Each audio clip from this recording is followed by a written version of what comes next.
It's young Dean. What's the matter? What's happening? Oh, it's Victor Dean. I think he's dead.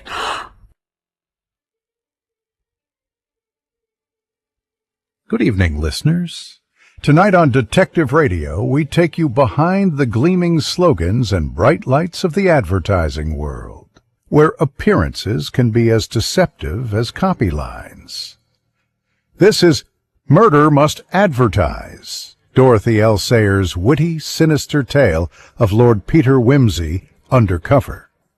A junior copywriter lies dead at the bottom of a staircase. Officially, it's an accident.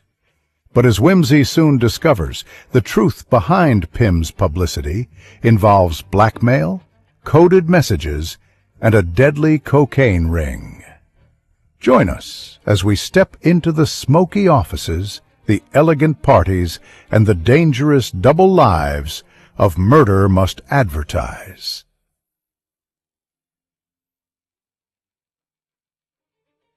Episode 1, Death Comes to Pimm's Publicity.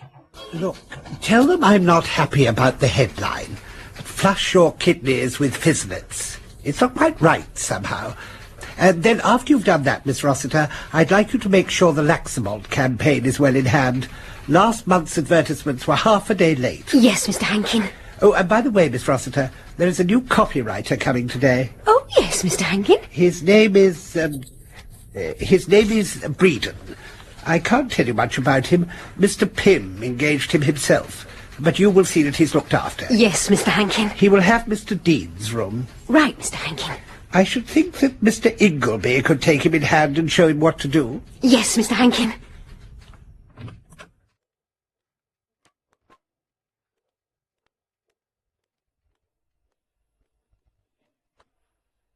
Excuse me, Mr. Ingleby, but Mr. Hankin says... If it's Tomboy Toffee, it's being typed. It isn't Tomboy. It's a new copywriter. What, already? Before those shoes were old?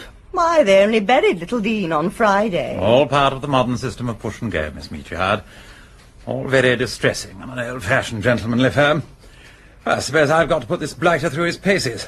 Why am I left with the baby? Oh, rot, Ingleby. You've only got to warn him not to use the director's lav and not to tumble down the iron staircase. You are the most callous woman, Miss Meachard.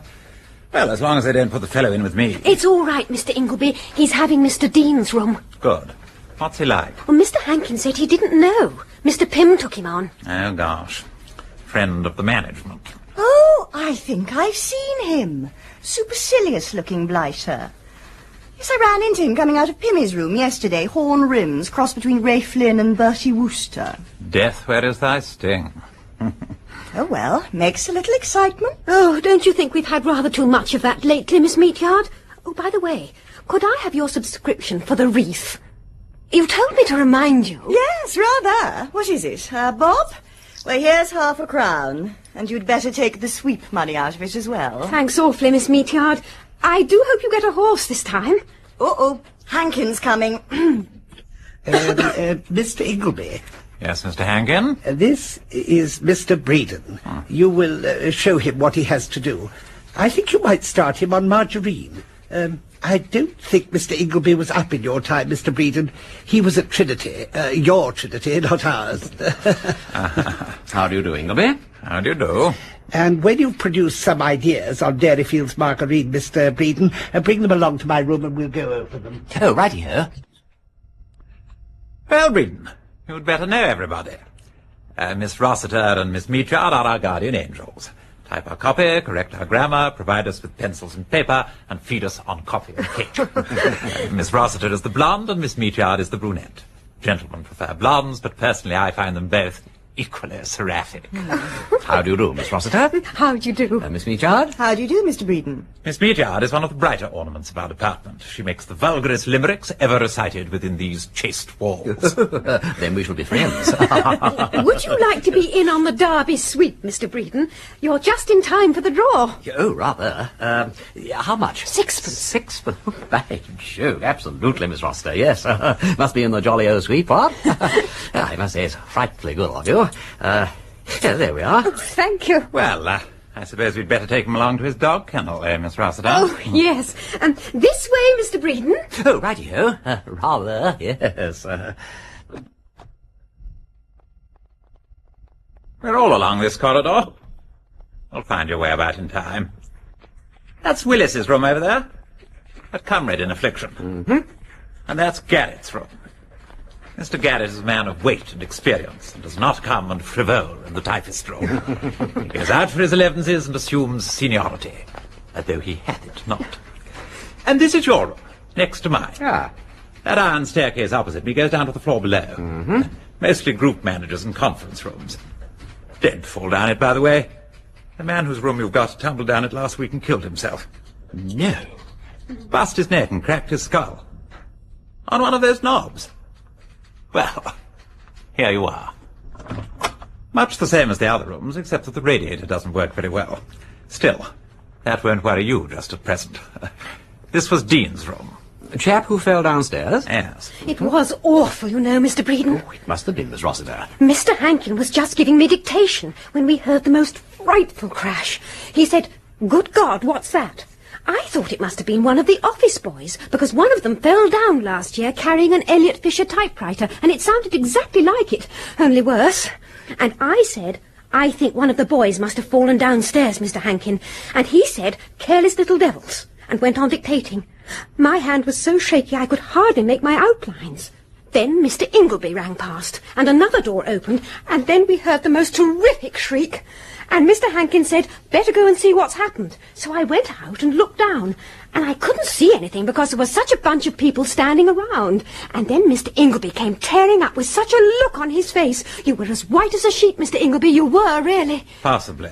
3 years in this soul-searing profession have not yet robbed me of all human feeling. But that will come in time. Mr. Ingleby said, "He's killed himself." And I said, "Who?" And he said, "Mr. Dean." And I said, "You don't mean that." And he said, "I'm afraid so." And I went back to Mr. Hankin and said, "Mr. Dean's killed himself." And he said, "What do you mean killed himself?" And then Mr. Ingleby came in, and Mr. Hankin gave one look at him and went out. And I went down by the other staircase and saw them carry in Mr. Dean along to the boardroom. His head was all hanging sideways. Does this kind of thing happen often? Not with such catastrophic results. But that staircase is definitely a death trap. Well, anyhow, Mr. Breeden, what happened next? Yes, thank you, Miss Rossiter. Oh. Well, I must get back to the typist room. Phew. Well, we'd better start you off, Breeden? Oh, righty-ho. I gather I'm on margarine. Yes. Just be thankful you're not on new tracks like I am. New tracks? Yes. Nerves need new tracks and all that. The whole scheme's coordinated by Tallboy. Who's Tallboy? Tallboy? Oh, he's the group manager for new tracks. He makes Tuesday quite the foulest day of the week. Who? How's that? Well, there's a new tracks 11-inch double got to be got ready every Tuesday for the Morning Gazette. Tallboy always kicks up a fuss if it isn't exactly the way he wants it. Anyway, you'd better look through this to see the kind of thing we've been doing for margarine and then think up some headlines. Oh. Your story is, of course, that Dairyfield's Green Pastures margarine is everything that the best butter ought to be and only costs 9p a pound. They like a cow in the picture. Oh, why? Is it made of cow fat? Well, I dare say it is, but you mustn't say that. People wouldn't like the idea. The picture of the cow suggests the taste of butter, that's all. Oh, I see. Rather clever, that, what? Well, now, let's see. Something like, better than butter and half the price. Simple appeal to the pocket, that the idea? Yes, but you mustn't knock butter. They sell butter as well. Oh. You can say it's as good as butter. But in that case, what does one find to say in favour of butter? I mean, if the other stuff's as good and doesn't cost so much, what's the argument for buying butter? You don't need an argument for buying butter. It's natural human instinct. Oh, I see. Well, what about, bigger and butter value for money? Well, that has the right feel about it. Oh, wait a minute, hang on. You'd be ready to bet it was butter, huh? The Dairyfield people are rather straight-laced about betting. Yeah, well, we'll shake 'em up a bit then, what? Well, as a matter of fact, Breeden, it's better not to throw one's weight about here till one's been 10 years or so in the place. It's not encouraged. This place is more like a government office than an advertising agency.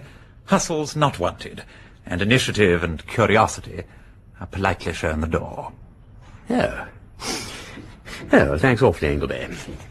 Thanks for telling me. Not at all. I must go now. We'll travel from Talby if the new track's 11-inch double isn't ready for the printers by 3 o'clock. Oh, damn and blast new tracks. May all its directors get elephantiasis and ingrowing toenails. Oh, hey, dear me, Ingleby. I take my word for it, Breeden.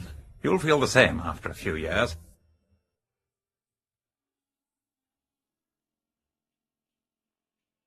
Have another chocolate eclair, Miss Rossiter. Thank you, Miss Meatyard. I don't think I shall.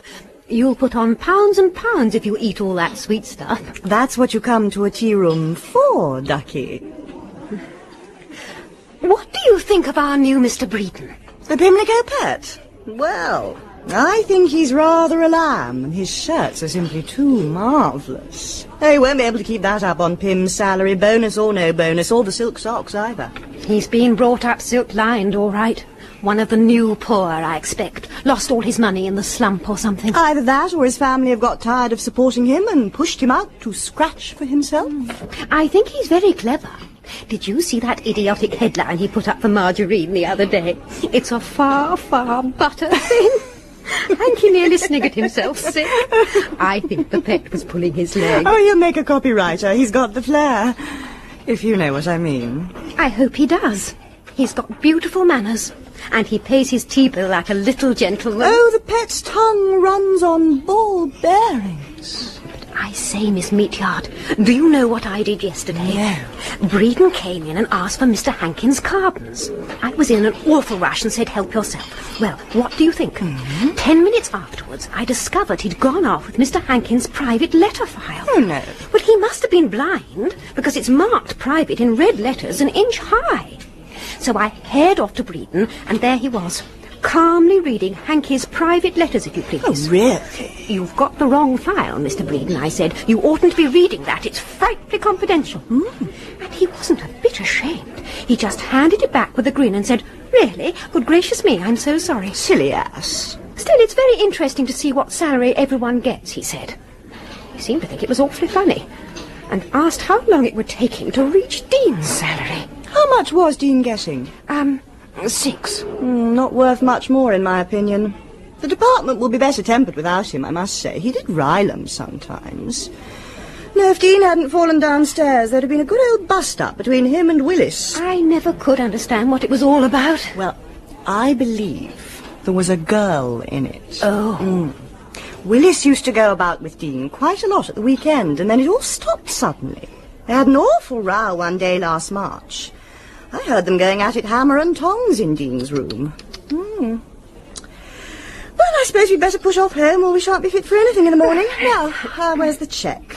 I had 2 cakes more than you, so mine is 1 and a penny and yours is 9pence. Now, if you give me a bob and I give you 2pence and the waitress 2pence and settle up at the desk, we shall be all square. Right.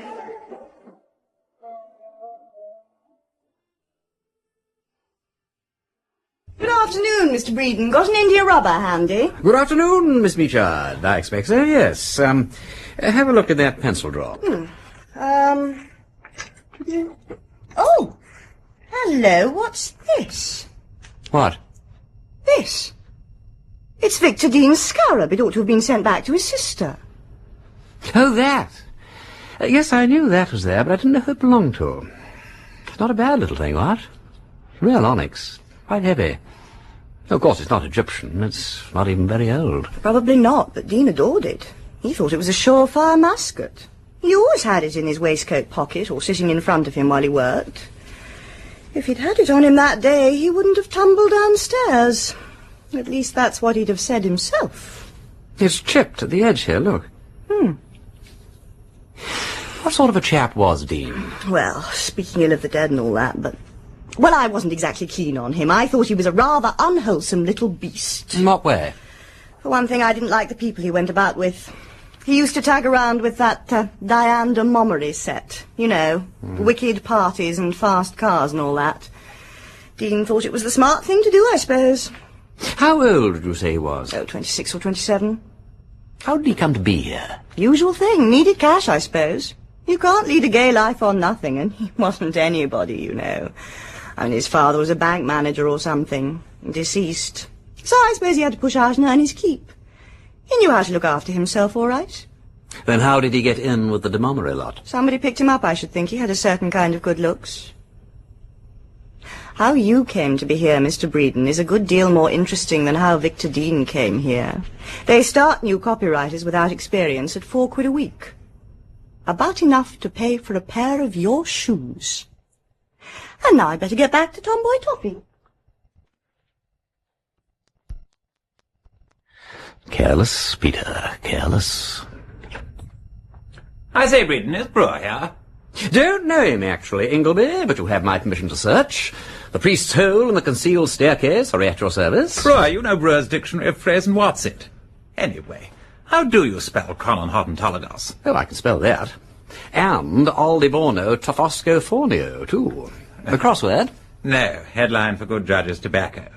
Isn't it hot? Now I suppose we're going to have a week's dust and hammering. Why? The fiat has gone forth. The iron staircase in the corridor is condemned. Who by? The board. Oh, rot, they mustn't do that. What do you mean? Admission of liability, ain't it? And about time, too. Well, I suppose so, but, You look quite startled. I was beginning to think you had some sort of personal feeling in the matter. Oh, good Lord, no, why should I? Yeah, just a matter of principle, that's all. Except that the staircase does seem to have had its uses in eliminating the unfit. I gather that the late Victor Dean was not universally beloved. I don't know. I never saw much harm in him. Of course, the Meachard woman loathed him. Why? Well, she's a decent sort of female, but she makes no allowances. My motto is live and let live. But protect your own interests. How are you getting on with Margarine? Haven't touched it yet, actually. I've been trying to get out a name for 20 shilling tea. As far as I can make out from Hankin, it has no qualities except cheapness to recommend it. The name, however, must suggest solid worth and respectability. Why not call it Domestic Blend? Nothing could sound more reliable. And obviously nothing could suggest so much dreary economy. Oh, I say, what ho. That absolutely wangs the nail over the crumpet. Absolutely the caterpillar's boots, what? Well, I'll put it to him and I'll see what he says. Oh dear, I've had too much lunch. I don't think anybody ought to work at 2:30 in the afternoon. It's unnatural. Everything's unnatural in this job. Oh, my God, here's someone with something on a tray. Go away, young woman, go away. I'm sorry, but Mr. Hankin says, will you please taste these samples of porridge and report upon them? My dear Miss Rossiter, look at the time. I know. Awful, isn't it? They're trying out tinned porridge. What do we have to suffer in the service of the public? Well, perhaps I can help, Miss Rossiter. Oh. Put it down. Now then. Take this down while it's fresh in my mind. Vintage A. Fine, full-bodied, sweet, nutty flavour, fully matured. A grand masculine porridge. Vintage B. Extra sick, refined, delicate character, requiring only... Oh, Mr. Breeden. Tell me, timeless houri, what was wrong with my lamented predecessor? Why did Miss Meachard hate him, and why does Ingleby praise him with faint damns? Why? Because he didn't play fair. He was always snooping round other people's rooms, picking up their ideas and showing them up as his own. Oh, really? Oh, I see. Ever met Dean's sister? Pamela Dean? She's something to do with Silkenet hosiery, isn't she? Is she? She and Victor Dean ran a little flat together. She was as smart as paint, but rather silly, I thought, the only time I saw her. Not impressed, eh? No, but I've an idea our Mr. Willis was a bit smitten in that direction at one time. But it didn't seem to come to anything. Oh, I see. Of course, it wouldn't do to mention it to Mr. Willis. I think he's a bit sensitive about it. Oh, quite. It's so easy to put one's foot in it in a new place, ain't it? Look, Breeden, I really wish you'd mind your own business. I don't wish to discuss Dean with you or with anybody else. Is that clear? Well, I'm sorry, Willis. Didn't mean to upset you. If you're on Dean's game, you better clear out. I'm not interested. What was Dean's game? I didn't know him, never heard of him till I came to Pimm's Publicity. If you didn't know Dean, why bring him up? He went about with a gang of people I didn't care for, that's all. And from the look of you, I should have said you belonged to the same bright crowd. The de Montmorency crowd? Oh, it's not much use your pretending you don't know all about it, is it, Breeden? Ingleby told me Dean was a hanger-on at that particular bunch of bright young people. I've never met any of them. They'd think me terribly ancient, they would really. Besides, I don't think that they're very nice to know. Some of them are really naughty, you know. Did Mr. Pimm know that Dean was a bright young thing? I shouldn't think so, or he'd have buzzed him out double quick. What business is Dean of yours, anyway? Oh, absolutely none. None whatever. I just wondered about him, that's all. He seems to have been a sort of misfit here, not quite imbued with the Pimm spirit, if you see what I mean. No, he wasn't. And if you take my advice, you'll leave Dean and his precious friends alone, or you won't make yourself too popular. The best thing Dean ever did was to fall down that staircase.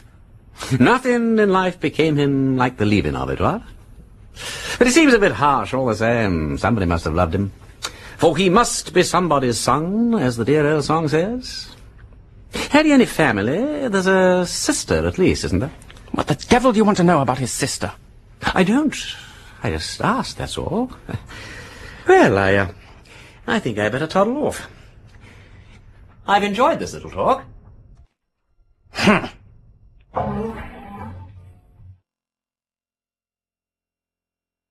So, Lord Peter Wimsey has become one of the world's workers, eh? Yes.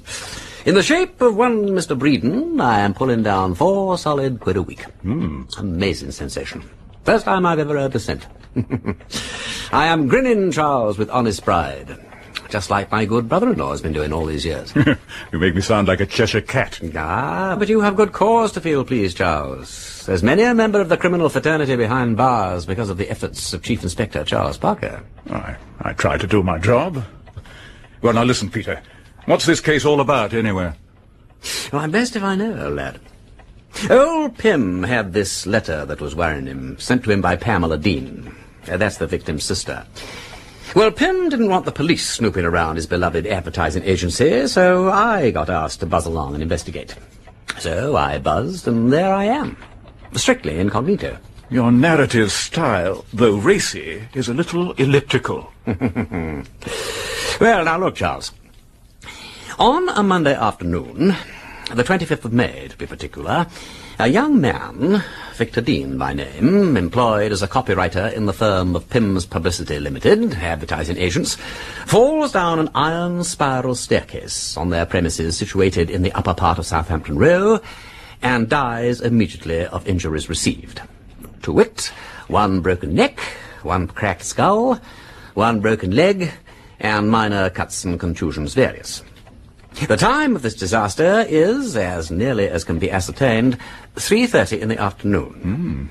Pretty extensive injuries for a fall of that kind. So I thought before I saw the staircase. To proceed, I then find this piece of paper in the desk of the deceased. Have a look at it, Charles. 7th of January, G. 14th of January, O. 21st of January, A. 28th of January, P. 5th of February, G. But, Peter, it doesn't make any sense. Now, right you are, old lad. It doesn't make any kind of sense. Now, on the day after the sudden demise of Victor Dean, his sister Pamela sent to Mr. Pimm a half-finished letter which she had found among her brother's things. Have you got it there? Yes, I have. Now, you'll notice that the letter is dated about 10 days previous to the death, and appears to have been laid aside, as if the writer wanted to think over the wording a bit more carefully. Dear Mr. Pimm, I think it only right you should know that there is something going on in the office which is very undesirable, and might lead to serious... Oh, that's all there is. Yes. And before he can complete the letter, young Victor Dean falls downstairs and is killed. Now, is that, or is it not, my dear Charles, a darned suspicious circumstance?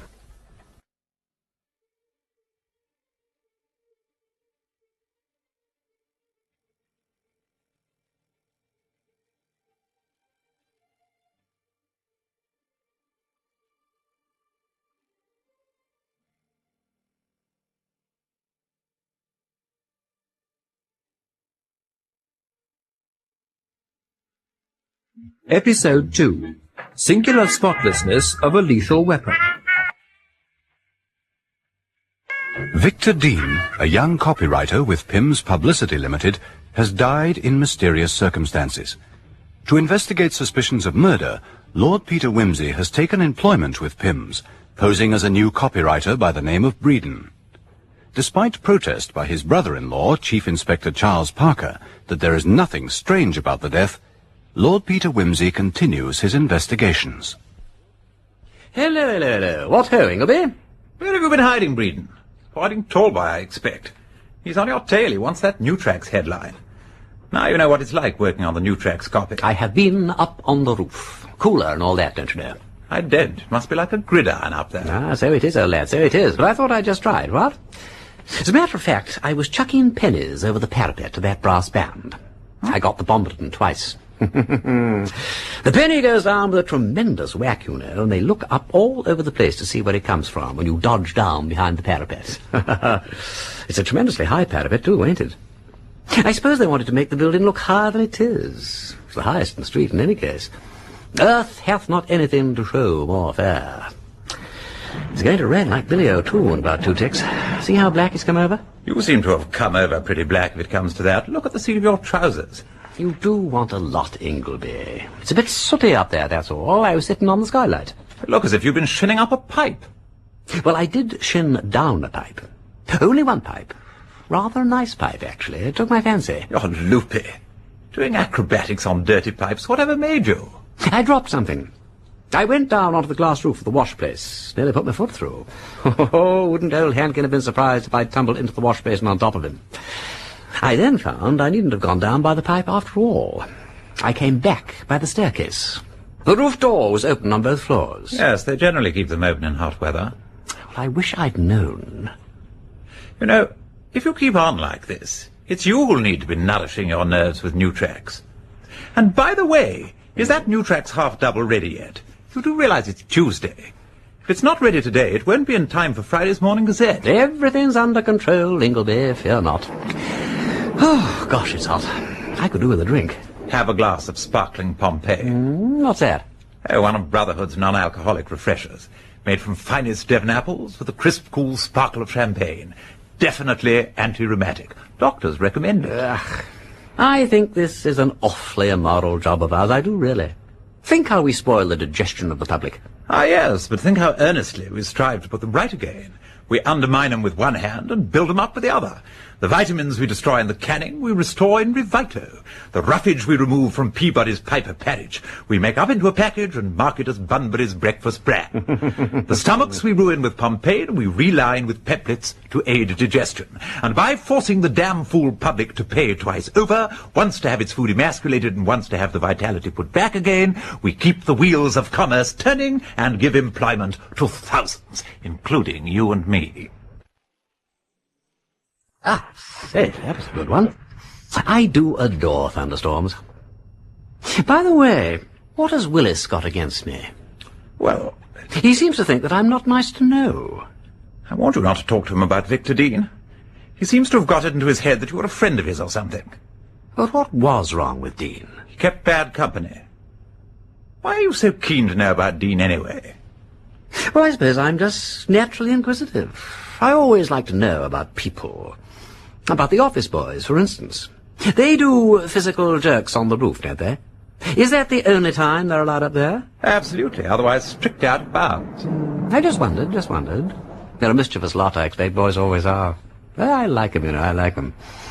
What's the name of the red-headed one? He looks a snappy lad. That's Joe. They call him Ginger, of course. What's he been doing? Oh, nothing. I expect you'll get a lot of cats prowling about this place. Cats? I've never seen any cats.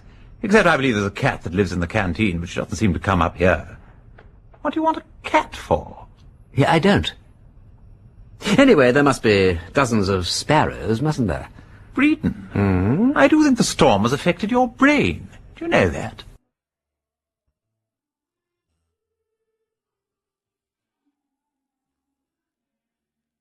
But what I want to know is, Peter, who saw him die? I, said the fly. Meaning those who saw the fall from below and those who saw it from above. Their evidence is interesting. Some say that the staircase was well lit and that the deceased was not going extra fast, while others say that he fell all of a heap, forwards, clutching the Times Atlas in so fierce a grip that it could hardly be prized from his fingers. Now, what does that suggest you, Charles? Only that the death was instantaneous, which it would be if one broke one's neck. I know that, but look here. You are going downstairs and your foot slips. Now, what happens? Do you crumple forwards and dive down head first? Or do you sit down suddenly on your tail and do the rest of the journey that way? Oh, it depends, Peter. If it was actually a slip, I should come down on my tail. But if I tripped, I should very likely dive forwards. You can't tell without knowing just how it happened. All right, Charles, you always have an answer. Well, now, do you clutch what you're carrying with a deathly grip?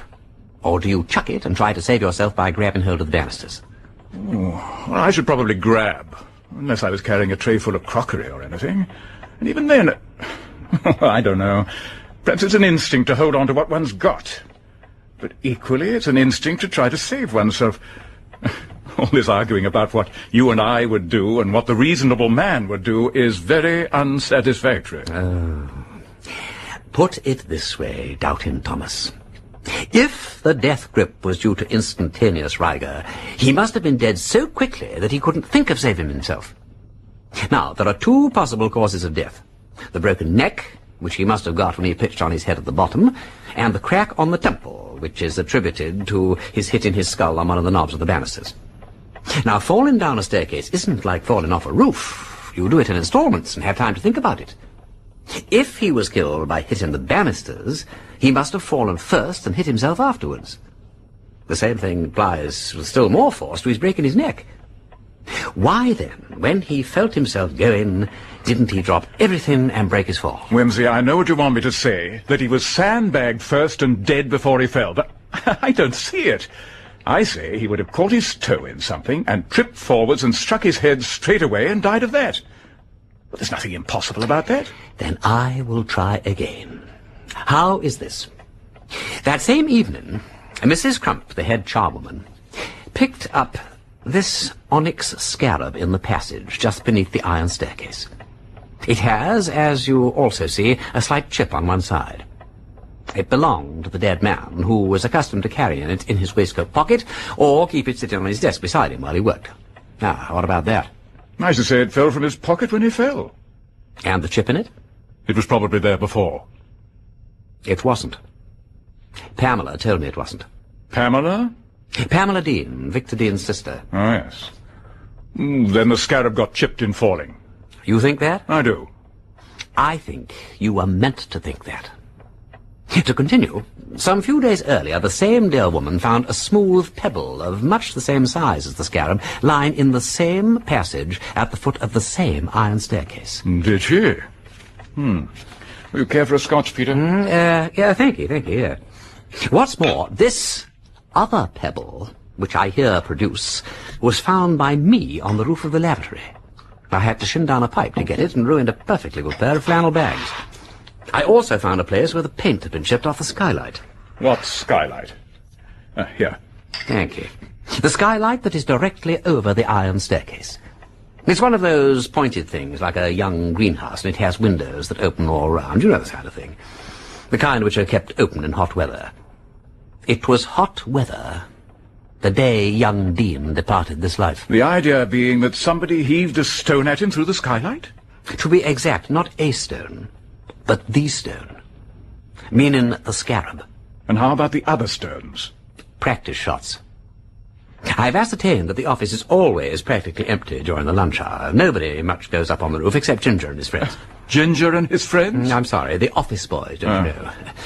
They have their PJs up on the roof at 8:30 ac. People who live in glass skylights shouldn't throw stones. Do you mean to suggest that by chucking a small stone like this at a fella, you're going to crack his skull open and break his neck for him? Not if you just throw it, of course. Eh?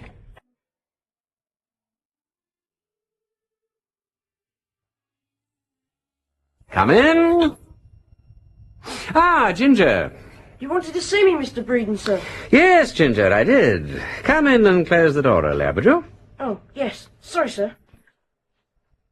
Ginger, is this your catapult? Oh, yes it is, sir. It's a good one. Make it yourself? Yes, sir. Good shot with it? Pretty fair, sir. Like to have it back? Yes, please, sir. Did you get it from... Ah, that is my business, Ginger. I gather it was confiscated. Well, we ain't supposed to carry them sort of things in our uniform pockets, sir. But I got caught like, and it was confiscated. Confiscated? Yes. How long ago was it confiscated? Bit over a month it would be, sir. About the middle of May. And you've never laid hands on it since? No, sir. Have you any other catapult? No, sir. Did you ever shoot with this or any other catapult on the roof? On the roof of the office, sir? Yes. No, sir. Or anybody else that you know of? No, sir. Are you absolutely sure? Nobody that I know of, sir. All right. What was that book I saw you reading yesterday, Ginger? The Clue of the Crimson Star, sir. About Sexton Blake. He's a detective, you know, sir. Like detective stories, Ginger? Oh, yes, sir. I read a lot of them. I'm going to be a detective one day, sir. Well, the first thing a detective has to learn to do is to keep his mouth shut. You know that. Yes, sir. If I show you something now, Ginger, can you keep quiet about it? Oh, yes, sir. Right. Now we will see whether your catapult can tell us anything about its adventures since it left your hands. Cool. You going to test the catapult for prints? I am. Is that why you're holding it all wrapped up in that handkerchief, then? So as not to put your own prints on it? Quite correct, Ginger. Now, with the aid of some powder and an insufflator, it'll be interesting to see if we find any prints. And still more interesting if we find none. Not a single print. Ginger, what do you, as a detective, deduce from that? Somebody must have wiped it clean, sir. And why should anyone do that? So that the police couldn't fix nothing on them, sir. The police, eh? Well, sir, the police, or a detective, or somebody like as it might be yourself, sir. I can find no fault with that deduction, Ginger. Can you go further and say why this unknown catapult artist should have gone to all that trouble? No, sir. Oh, come. Well, sir, it ain't as though he stole it. And besides, it ain't worth nothing. No. Then it looks as though somebody has borrowed it if he didn't steal it. Now, who could do that? I don't know, sir. Do you realize, Ginger, that a thing like this might easily kill anybody if it happened to catch him in just the right spot? Kill anybody? Would it, sir? Well, I wouldn't like to try the experiment. You're quite sure, Sonny, that nobody you know of was larking about with this catapult the day that Mr. Dean fell downstairs? No, sir. Wish I may die, sir. I never seen nothing of that. You don't think somebody catapulted Mr. Dean, sir? Detectives never think anything, Ginger. They collect facts and make deductions. God forgive me. Can you remember who might have happened to be standing round or passing by when Mrs. Johnson took that catapult from you and put it on her desk? I couldn't say right off, sir. I never saw her put it away. Excuse me, sir. Are you from Scotland Yard, sir? No, Ginger. No, I'm not from Scotland Yard. Well, thank you for your help, Ginger. And mum's the word, remember? Wild horses, sir. Wild horses. Breeden here, as in summertime on. Oh, excuse me, Mr. Breeden, sir. Yes? There's a Miss Pamela Dean to see you, Mr. Breeden. May I speak to her, please? Hello, Mr. Breeden. Pamela Dean here. I got your letter this morning. Shall I come up? No, don't do that. You oughtn't to have come here, you know. It's a little indiscreet, but, well, how about honouring me by taking in a spot of luncheon, eh, what? Oh, yes, thank you. I'd be delighted. Splendid. I'll join you in a jiffy. But you see, Miss Dean, the letter by itself proves absolutely nothing. Spot more coffee? Oh, no, thank you. But you agree that it's very strange that my brother should have begun some kind of warning letter 10 days before he was killed on that stairway? Oh, absolutely, yes. Extremely strange. But that doesn't prove that he was killed. It's all darn suspicious, but the fall down the iron staircase could still turn out to be an accident. What interests me now is your brother's connection with the bright young things. Oh, you mean Diane de Montgomery and her crowd? Yes. Victor introduced you to that set, didn't he? Yes, I suppose so. But I never really got involved with them the way Victor did. Nevertheless, you do know the fair Diane, do you not? Oh, yes. Splendid. I want to make contact with her, and I need your help. First of all, get the name of Breeden circulated a bit. Tell the bright Diane that I'm a most mysterious person. Hint that I'm often miles away, in Paris or Vienna, or anywhere that sounds fruity. You can convey the right impression, I know. Philip Oppenheim with a touch of Ethel M. Dell and Eleanor Glynn. All right. I could get you into Diane's next party. It's a fancy dress affair. Excellent. Splendid, indeed, yes. I shall go as a harlequin. Yes, I rather fancy being a harlequin. With a mask, of course. Must have a mask, what? I say, will you excuse me for just a moment? Oh, yes. Yes, of course. I think I've spotted a familiar face at the next table, skulking behind a newspaper. Hello? Oh, Well, if it isn't a fellow refugee from Pimm's Publicity. How are you, dear Mr. Willis? Enjoyed your lunch? What an extraordinary coincidence that you should also choose to eat at Simpson's today. Excellent saddle of mutton, what? But you should have tried the peas. Can I give you a lift back to the treadmill? no thanks, Breeden. Miss Dean unhappily has to leave us. Who might come and console me by holding my hand? Well, it is getting a bit late. If you're having a taxi, I'll share it with you. Ah, that's the stuff. Miss Dean, I think you know Mr. Willis. Oh, yes. Victor and he were great friends at one time. I must be getting along now. Thank you so much for my lunch, Mr. Breeden. And you won't forget. I certainly will not. It isn't likely, is it? Good afternoon, Mr. Willis. Good afternoon, Miss Dean.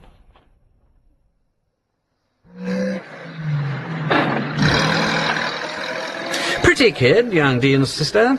See here, Breeden. I don't know quite what your game is, but you better be careful. I told Dean, and I tell you. If you get Miss Dean mixed up with that dirty business of yours... What dirty business? You know well enough what I mean. Perhaps I do.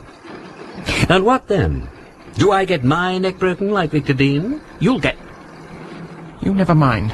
You'll get what's coming to you. I'll see to that. I have no doubt that you'll do it very competently too, Mr. Willis. But do you mind telling me exactly where you come into all this? From what I can see, Miss Dean does not seem to welcome your championship with any great enthusiasm. Now, look here. It is no business of mine, of course, but then, on the other hand, it doesn't seem to be any business of yours, does it? It is my business. It is every decent man's business. That's why I followed you to the restaurant. What a detective you would make, Mr. Willis. But you really ought to take care when you're shadowing anybody that they're not sitting opposite a mirror or anything that will serve as a mirror. There is a picture in front of the table where you were sitting that reflects half the room. Elementary, my dear Watson. No doubt you will do better with practice. However, there's no secret about the appointment. We are going to a fancy dress affair on Friday. I'm meeting Miss Dean for dinner at Boulestein's at 8 o'clock, and we're going on from there. Well, here we are at our little home from home. We must put aside this light badinage and devote ourselves to Soppo and Pompaine and Peabody's Piper Parrich. A delightful occupation, though somewhat lacking in instinct.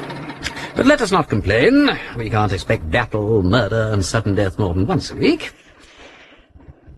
By the way, where were you when Victor Dean fell downstairs? In the lavatory. Were you, indeed? In the lavatory?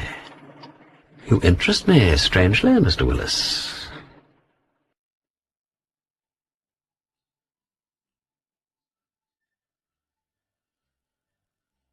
Miss Rossiter, our newest copywriter is perfectly potty. Potty, Miss Meatyard? How do you mean potty? Well, loopy, goofy, blah. He's always up on the roof playing with a catapult. I don't know what Mr. Hankins is. Boy, you are the group manager. Surely you can stop members of the staff from cavorting about on the roof with catapults? I'm sure I don't know what you mean, Mr. Hankin. Of course you do. Willis told me that Breeden's been ranting and raving about taking pot shots at sparrows. Do you think the man's quite stable? Yes. I mean, his work is very promising, isn't it? Yes. His work on the whole is more promising than his behaviour.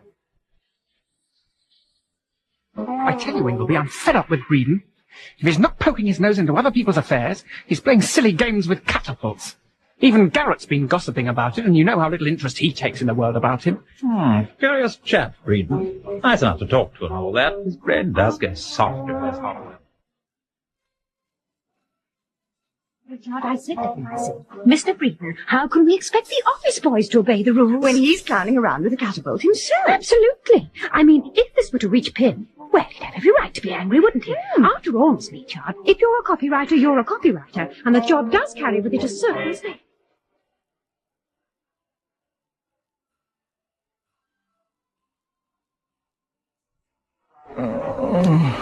Well, old Parkerbird, I think you're uncommonly lucky to be alive and ought to be jolly well thankful instead of grumbling. You'd grumble all right with a bust collarbone and a headache like nothing on earth, and a feeling as though a herd of bulls had been trampling on your tummy. It beats me the way these policemen give way over trifling accidents.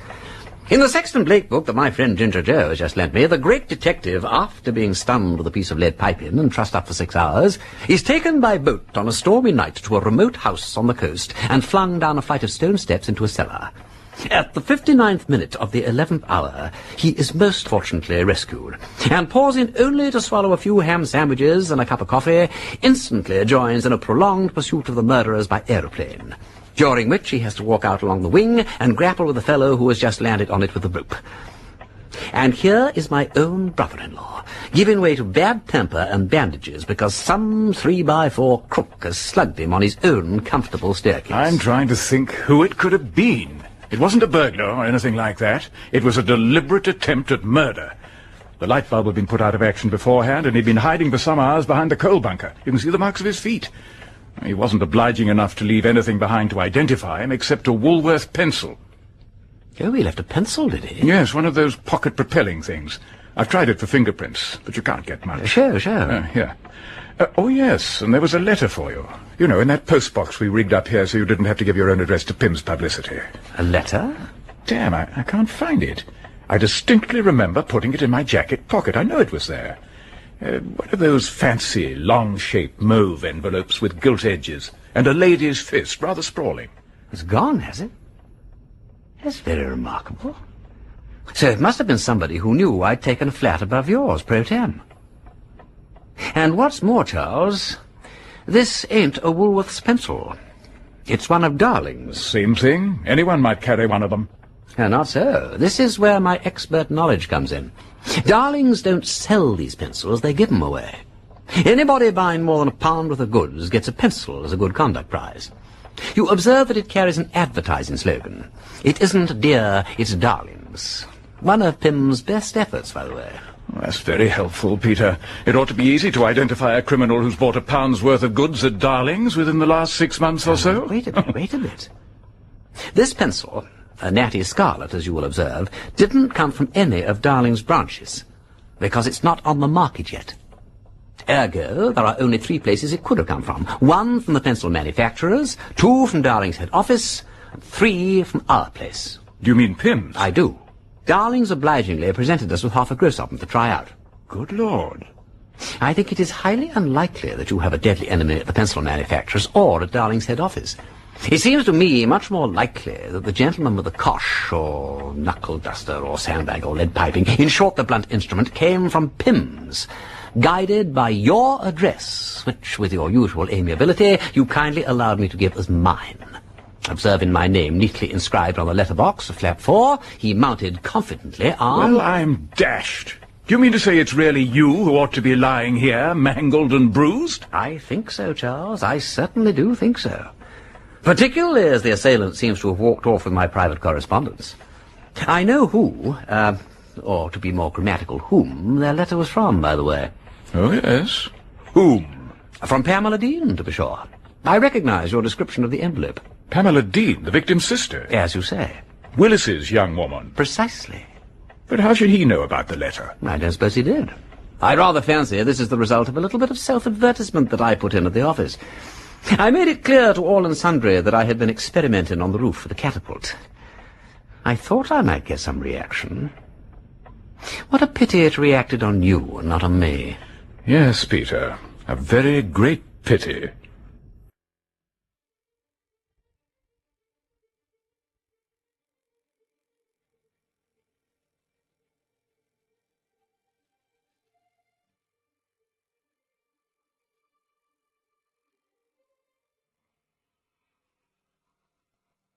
Episode 3. Unsentimental Masquerade of a Harlequin. Lord Peter Wimsey has joined the staff of a London advertising agency in an attempt to unravel the mystery surrounding the death of young Victor Dean. Known only to the other members of staff as Mr. Breeden, Wimsey's investigations are proceeding as planned until he is informed that his brother-in-law, Chief Inspector Charles Parker, has been attacked. It is clearly a case of attempted murder. It is also clear that the intended victim was not Inspector Parker, but Lord Peter Wimsey himself.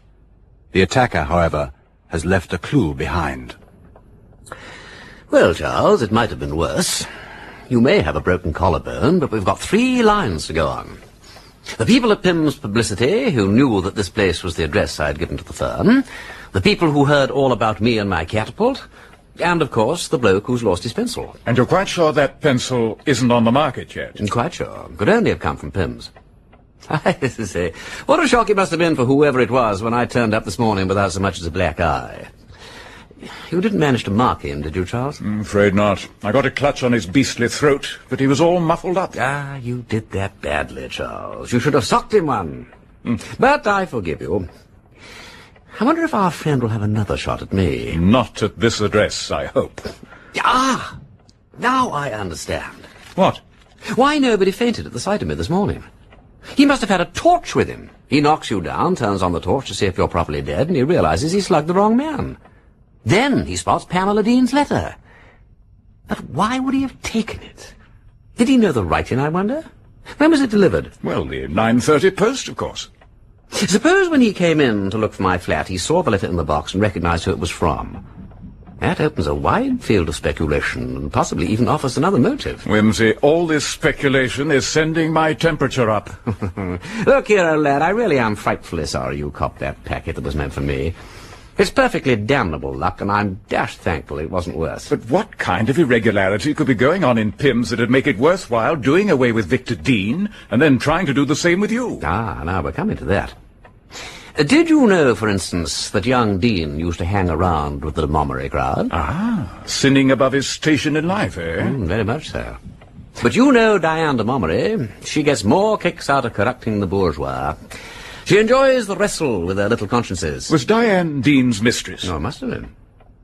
Now, Willis claims that young Dean wanted to let that crowd corrupt his sister, Pamela, as well, but I doubt that. Who is Willis? I beg your pardon, Charles. Willis is a young man who foams at the mouth if you mention the late Victor Dean. Willis was once Victor Dean's dearest friend, is in love with Pamela Dean, is furiously jealous of me, thinks I'm tarred with the same brush as Victor Dean, and dogs my footsteps with the incompetent zeal of 50 Watsons. He writes copy about face cream and corsets, is the son of a provincial draper, was educated at a grammar school, and wears, I deeply regret to say, a double-breasted waistcoat. That is the most sinister thing about him. Except that he admits to having been in the lavatory when Victor Dean fell downstairs, and the lavatory is the next step to the roof. What was Willis's row with Dean? Well, it transpires that Willis was in love with Dean's sister. And Willis, being a boob, talked to sister like a Dutch uncle because Dean had taken her to one of Diane de Montgomery's hot parties. Sister told Willis to go and bury himself. Willis then threatened Dean that he would shoot him like a dog. His very words, I'm told. Willis appears to think in cliches. Well, of course he does. That's why he writes such good corset copy. Anyhow, there it was. Dean and Willis are daggers drawn for 3 months. Then Dean falls downstairs. Now, another problem with Victor Dean is that he was pulling down £6 a week at Pimm's. How does one manage to run with a de Montgomery crowd on £300 a year? Blackmail. Dean is looking round for a spot of extra income, and he discovers somebody at Pimm's doing something he shouldn't. The head cashier cooking the accounts or something. So he says, if you don't square me, I'll tell Pimm, and starts to write a letter. Probably, he never meant that letter to get to Pimm at all. It was just a threat. The other man stops him for the moment by paying up something on account. Then he thinks, this is hopeless. I better slug the little beast, so he slugs him. And there you are. Simple as that? No, probably not. Well, it'll do you no end of good, Peter, to have a really difficult case for once. When you struggled for a bit with a death that might have been caused by anybody for any imaginable motive, You may be less sniffy and superior about the stray murders all over the country that the police so notoriously failed to avenge. I hope it will be a lesson to you. Thank you, Charles. I will try to profit by it. In the meantime, I'll go on gulling the public and be in Mr. Breeden to be heard of at your address. Yes, and keep clear of that de Montgomery lot. Yes, absolutely. She's a bad lot, that de Montgomery gal. I'm hoping to meet her tonight, incidentally, so I can let you know for certain. Peter, quite apart from your morals, which alarm me, how did you get into that gang? I should have thought they'd as soon have taken up with the Chief Commissioner himself. I am going incog. A fancy dress party, don't you know? And you needn't worry about my morals. All these young women get incapably drunk before the evening's half over. Exactly. And what's the disguise to be? Harlequin. Yeah, with a mask. A clever idea, what?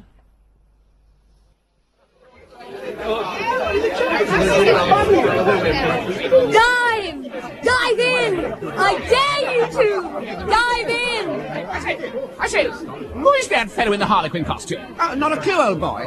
But if he dives off that fountain, he's a goner. Gosh! Do you really think he's going to do it? Dive, Harlequin! Dive! Oh, shut up, Diane. It's too shallow. You'll break his neck. You be quiet. He shall dive. I want him to. He'll go to hell. No, I said. You wouldn't dare do it, but he will. Come on, Harlequin! Dive!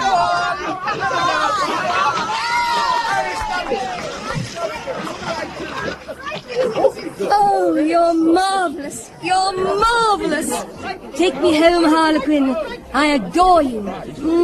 Come on then, run, and let them catch us if they can.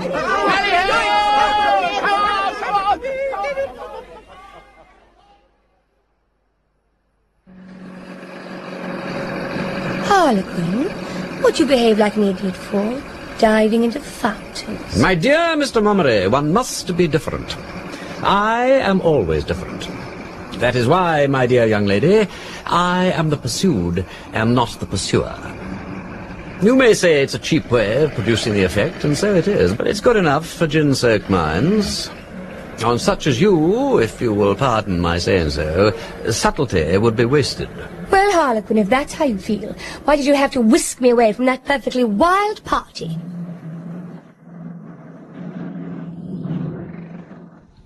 To please myself, which is the only reason you would admit for doing anything. I could see you better without that damn mask. And love me better, perhaps? Perhaps. Then I'm safer with it on. Oh.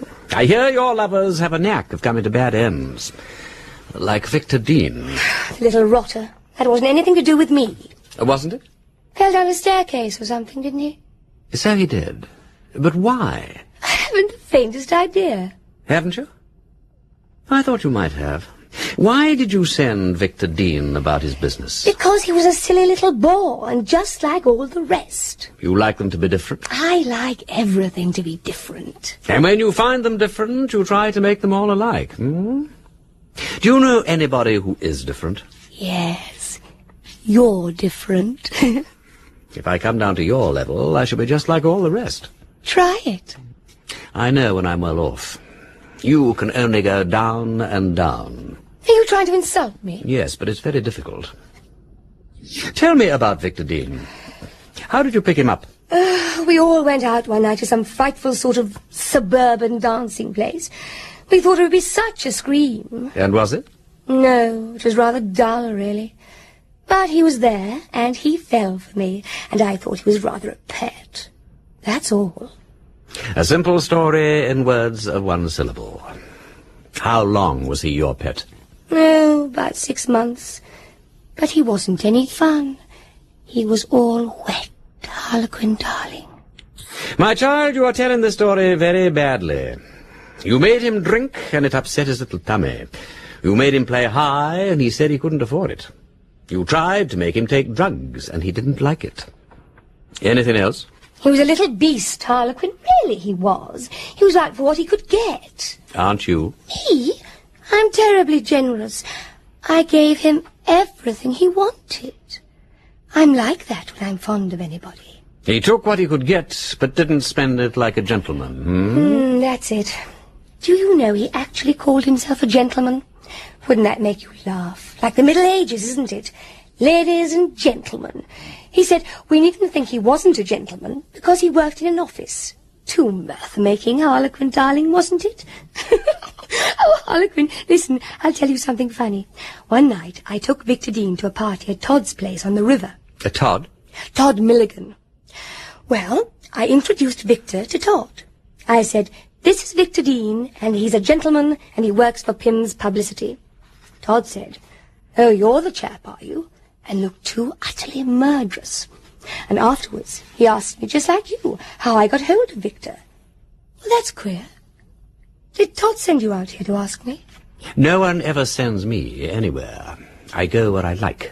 Well, then why do you want to know all about Victor Dean? Too mystery-making, ain't it? What did Milligan say to Dean? Nothing much, but he told me to string him along, and afterwards, quite suddenly, he told me to give him the push. And you did as you were told, like a good girl. I was fed up with Victor anyhow, and it doesn't do to get wrong with Todd. No, he might cut off supplies, mightn't he? Where does he get it from? Cocaine, do you mean? Mm-hmm. I don't know. No, I don't suppose you do. And you can't get him to tell you either, can you? Not with all your charms. Oh, Todd doesn't give anything away. He's a dirty swine. I loathe him. I'd do anything to get away from Todd. He knows too much. And besides, he's got the stuff. Lots of people have tried to chuck Todd, but they always go back again. Every Friday and Saturday. That's when he hands it out, is it? Mostly. But you weren't there earlier tonight, were you? He'd run short of the stuff or something. There was a hellish row, so I dashed off in the car, and then you appeared. You aren't one of Todd's regular lot, are you? Not at present. Do you want to be? Because don't. I'll get the stuff for you if you want, but Todd's a beast. You'd better keep clear of him. Are you warning me for my own good? Yes, I am. What devotion. Why don't you cut loose from Todd? I can't. Afraid of him? Not so much of him. It's the people behind him. Todd's afraid, too. He'd never let me go. He'd kill me first. How fascinating. I think I must get to know Mr. Milligan. You'd end up by being afraid, too. Should I? Well, there's a kick in being afraid, you know. I could show you how to get a kick out of life. Could you? Try and see. What are you good for to me? I am beautiful. Not so beautiful as you were. In 5 years' time, you'll be ugly. 5 years? I wouldn't want you for 5 years. I wouldn't want you for 5 minutes. Well, what next? Nothing. I shall take you home.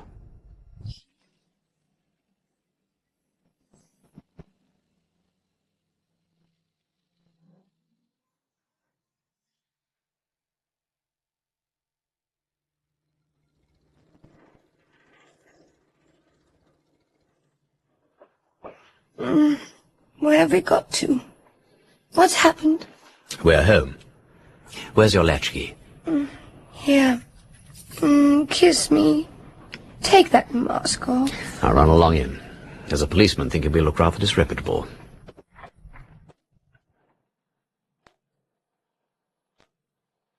Aren't you coming in? No. Well, goodbye then. Goodbye, Diane.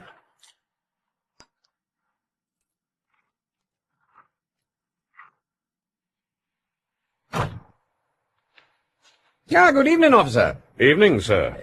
Moffat, you will never get promotion. If you don't know me, you should know the car. Oh, good Lord, your lordship. I beg your pardon. I didn't somehow expect to see you here. And not so much of your lordship either. Somebody might be listening. You on your beat? Just going home, sir. Yeah, jump in and I'll drive you there.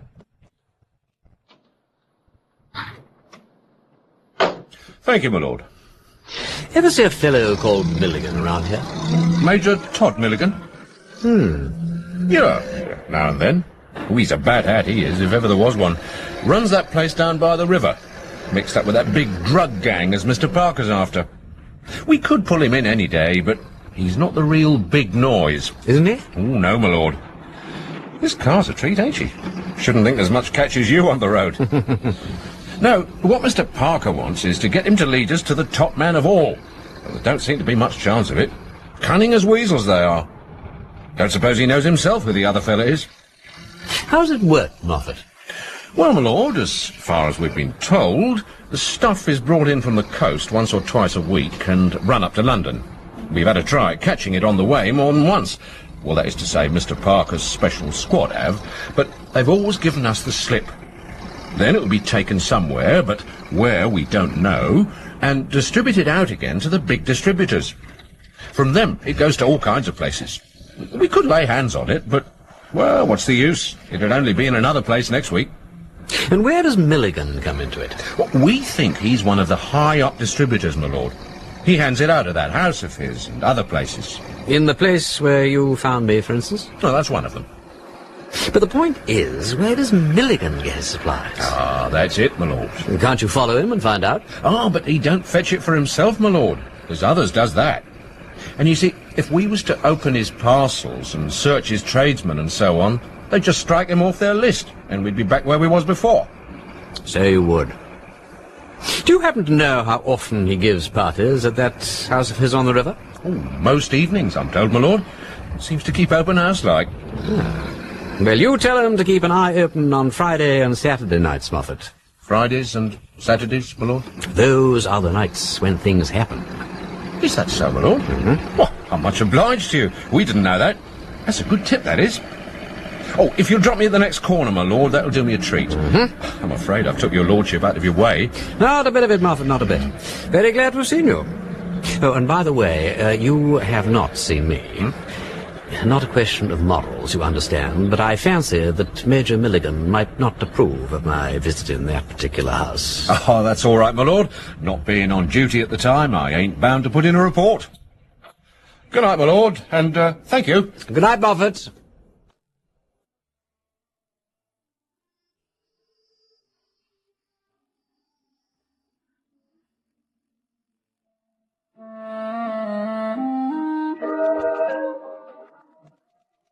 Morning, Miss Richards. Morning, Mr. Garrett. Good morning, Mr. Breeden. Morning, Mr. Breeden. What's up with tall boy this morning? Looking pretty glum, don't you think? Well, the way he shoved past Miss Rossiter and me in the lift this morning. Treats me the same way. I suppose he thinks I'm not worth talking to just because he's been to a public school and I haven't. Public school? Well, first I've heard of it. What public school? Oh, he was at Dumbleton. Dumbleton? I don't think Dumbleton's a public school within the meaning of the Act. Isn't it? Well, you've had a college education, Mr. Breeden. What schools do you call public schools? Eton. Oh, and Harrow. And Rugby? Oh, no, that's a railway junction. And I've heard there's a decentish sort of place at Winchester, if you're not too particular, huh? I once met a man who'd been to Marlborough. I'm sorry to hear that. Oh, Mr. Garrett, Mr. Tallboy says, can you go and see him right away? He doesn't look too happy. Oh, dear.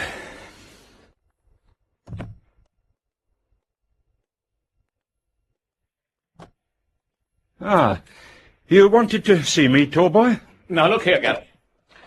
I understand that you altered the New Tracks headline last night after I'd gone home.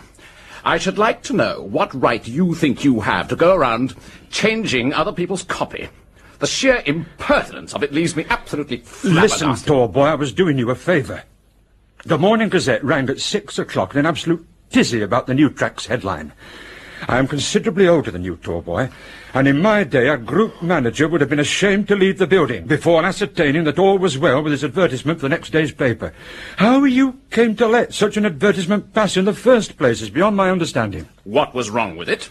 Well, the headline ran, "Are you taking too much out of yourself?" And what's wrong with that? Nothing. But taken in conjunction with the picture, it did lay itself open to an unfortunate interpretation. You couldn't be contacted by phone, and there was only half an hour to do it in, so I changed it to "Overwork and over-worry waste nerve power." I was rather pleased with it, actually. You were rather pleased with it, were you? For heaven's sake, Tallboy, don't make such a row. And another thing, Garrett.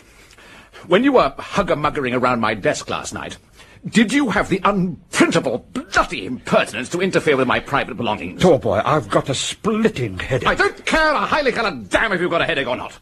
There was an envelope in my desk last night with £50 in it, and it's gone, and Mrs. Crump says that she saw you faffing about among my papers. I have your £50 here.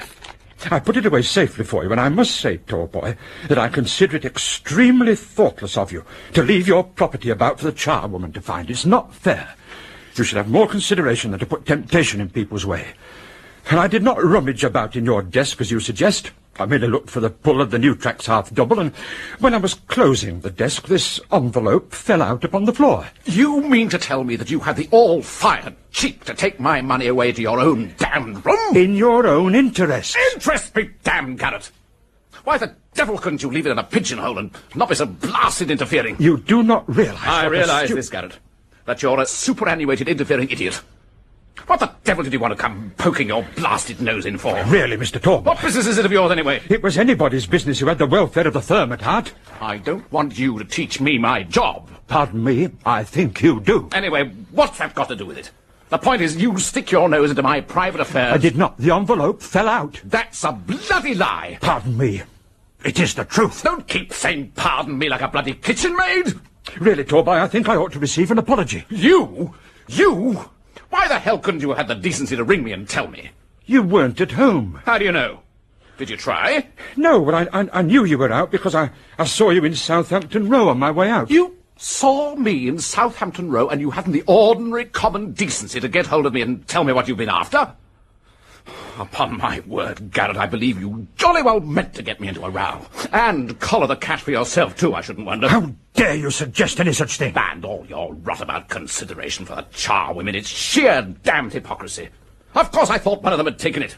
I said to the head cleaner... You accused her? I didn't accuse her. I told her I had missed £50. Unfortunately, she'd seen you at my desk. Otherwise, I suppose I should never have heard anything more about my money. You have no right to say that. I have a damn sight more right to say it than you had to steal my money. Are you calling me a thief? Yes, Garrett, I am. And I call you a scoundrel, Torboy. An insolent scoundrel. And I say that if you came by the money honestly, which I doubt, sir, which I very much doubt... What do you want, Breeden? I say sorry to butt in and all that, but Hankey's compliments, and he says, would you mind talking a little more quietly? He's got a client next door. I'll take my envelope, thank you. All right, Garrett. I shan't forget your kind interference. Oh, dear, oh, dear. Anything up? Please, go away. Oh, righty, huh?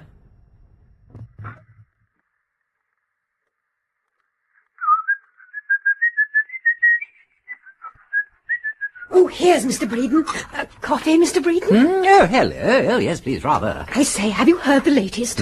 Old Garrett pinched 50 quid off Tallboy. You don't say. Gosh, tell me quickly. Well, somebody sent Mr. Tallboy £50 in a registered envelope. I wish people would send me £50 in registered envelopes. I say, have you heard about Tallboy? Lost 50 quid in an envelope, I'm told, Miss Meachard. Oh. Well, anyway, apparently it was in his desk and he forgot about it. Yeah, catch me forgetting about 50 quid, what? £50 or so is nothing to Mr. Tallboy, obviously. I say. What? How on earth did Tallboy come to have that kind of money in the first place?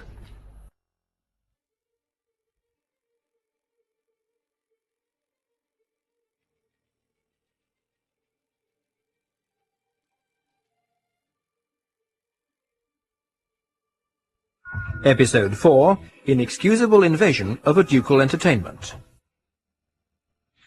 Lord Peter Wimsey's investigations of the death of Victor Dean, a young advertising copywriter, have led him to suspect a connection between Dean's death and the smuggling of drugs to London high society. While Chief Inspector Parker is checking on possible routes by which the drugs are entering the country, Lord Peter Wimsey, pretending to be Mr. Breeden, concentrates his attentions on the smart set. His suspicions begin to centre on a certain Diane de Montgomery and her unsavoury friend, Major Todd Milligan. Ever see anything of that Dean girl nowadays, Diane? Victor's sister? No, darling. Well, I wish you would. Why, Todd? She's one of nature's worst bores, darling. I want to know if she knows anything about that place where Dean used to work. The advertising place? But, Todd, how too yawn-making. Why do you want to know about advertising? Oh, never mind. I was onto something rather useful there, that's all. Oh? I'll give her a ring if you like, but she's about as wet as a drowned eel, darling. What do you want to know? That's my business. Get me another whiskey and soda. Todd? I've often wanted to ask you, why did you say I'd got to chuck Victor? Not that I cared about him, the poor fish. But I just wondered. Especially after you told me to string him along. Because the young whatnot was trying to double-cross me, thanks. He was getting to be a nuisance. Somebody had been talking to him. Probably you. Me? That's good. There wasn't anything I could tell him. You never tell me anything, Todd. No, I've got some sense left. Oh, how rude you are, darling. Well, you see, I couldn't have split to Victor. Did you bump Victor off, Todd? Who says he was bumped off? A little bird told me. Is that your friend in the Harlequin mask? Well, Who is that fellow, Diane? haven't the foggiest. What's he want? He doesn't want me, at any rate. Isn't that humiliating, Todd? It must be. I think he's on Victor's lay. He said he wouldn't be here if Victor hadn't popped off. Too thrilling, don't you think? I think I'd like to meet this friend of yours. When's he likely to turn up? Damned if I know. He just arrives. I don't think I'd have anything to do with him, Todd, if I were you. He's dangerous. Queer, somehow. Got a hunch about him. Oh, your brain's going to mush, sweetest. And he's trading on it, that's all. At least he amuses me, and you don't anymore, Todd. I think I'll give up dope. I'm getting puffy under the eyes. Do you think it would be amusing to go all good? About as amusing as a Quaker meeting. Has your friend been trying to reform you? That's damned good. Reform me nothing. But I'm looking horribly hag-like tonight. Oh, hell, what's the odds? Let's do something. All right. Come on round to Slinker Braithwaite. He's throwing a party. I'm sick of Slinker's parties. I say, Todd, let's go and gate crash something really virtuous. Who's the stickiest old cat in London that's got anything on? Oh, I don't know. Tell you what, we'll scoop up Slinker's party and go round and look for striped awnings and crash the first thing we see. Righto, I'm on. Well, Diane, we're in, anyhow. We've hit the bull, all right. The Duchess of Denver's place. She's heaven's prize frozen face. Good evening. Mr. Marmory, I think. Harlequin. I beg your pardon? Harlequin. I recognize your voice. Todd is Harlequin. Ah, the mysterious stranger. I think it's time you and I had a word, young man. May I ask why you have been tagging round after this lady in a mountebank get-up? I fear that you are labouring under a misapprehension, sir, whoever you are. I have been dispatched by the Duchess on a... forgive me, a somewhat distasteful errand.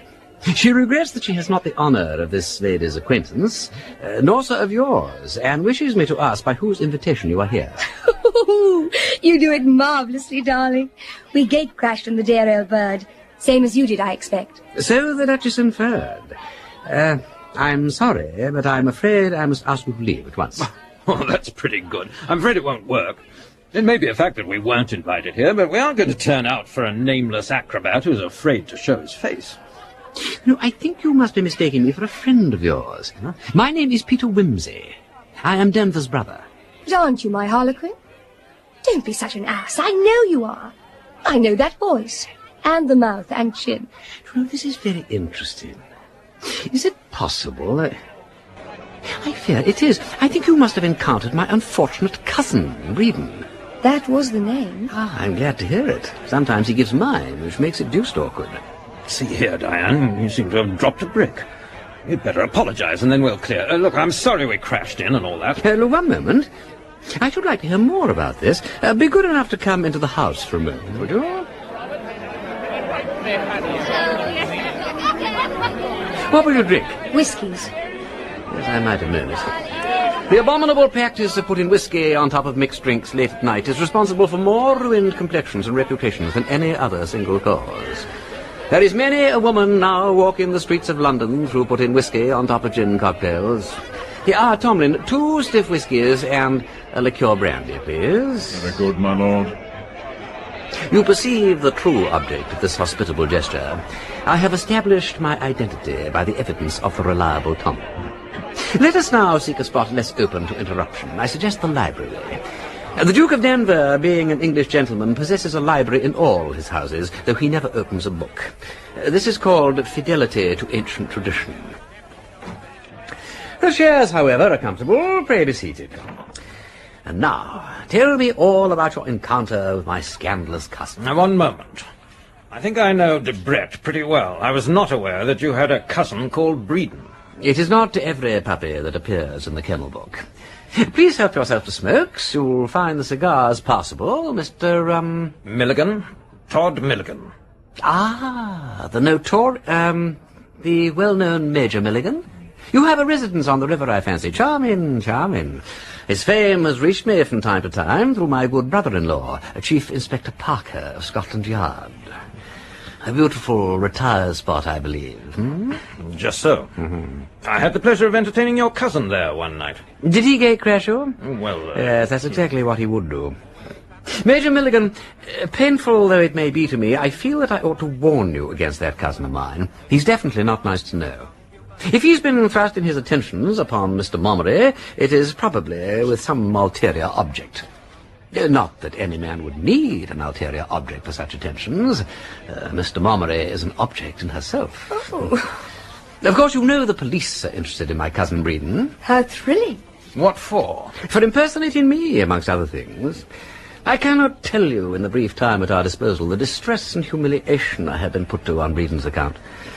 Bailing him out of police stations, honouring cheques drawn in my name, rescuing him from haunts of infamy. I'm telling you all these distressing details in confidence, of course. We won't split. He trades upon our unfortunate resemblance. He copies my habits, smokes my favourite brand of cigarettes, drives a car like mine. You must be pretty well off to drive a car like that. That is the most melancholy thing of all. But perhaps I had better not say anything about that. Oh, do tell. Sounds too terribly breathtaking. I suspect him of having to do with drug smuggling. I mean, dash it all, drug smuggling. You don't say so. Well, I can't prove it, but I have received warnings from a certain quarter, if you understand me. I don't want to interfere in your affairs in any way, Major Milligan. I trust that I shall never be called upon to do so, but you will perhaps allow me to give you and this lady a word of warning. Do not have too much to do with my cousin Breeden. Yes, well, I'm much obliged to you for the warning, and so I'm sure is Mr. Mummery. Of course, I'm frightfully glad to know all about it. Your cousin sounds a perfect pet. I like him dangerous. Pompous people are too terribly moribund, aren't they? My dear lady, your choice of friends is entirely at your discretion. I'm glad to hear it. I got the impression that the Duchess wasn't too fearfully anxious to have both arms round my neck. Ah, the Duchess, no. There, I fear, all the discretion is on the other side, what? Which reminds me... Yes, quite right. We've trespassed on your hospitality too long. We must really apologize and remove ourselves. Oh, by the way, there are some other members of our party. I expect the Duchess will have dealt with them by now. If not, I'll make a point of seeing them and telling them that you've gone on. You'd better come round and have a drink, too. Alas, duty and all that sort of thing, don't you know? Can't leave my sister-in-law in the lurch, greatly as I should enjoy the entertainment. So, if you would excuse me now, I must see to our other guests. I was fetching an ice from Madame de Framboise Douillet. Yes, of course. Goodbye. I wonder, was the fly too big and gaudy? Will he rise to it? We shall see.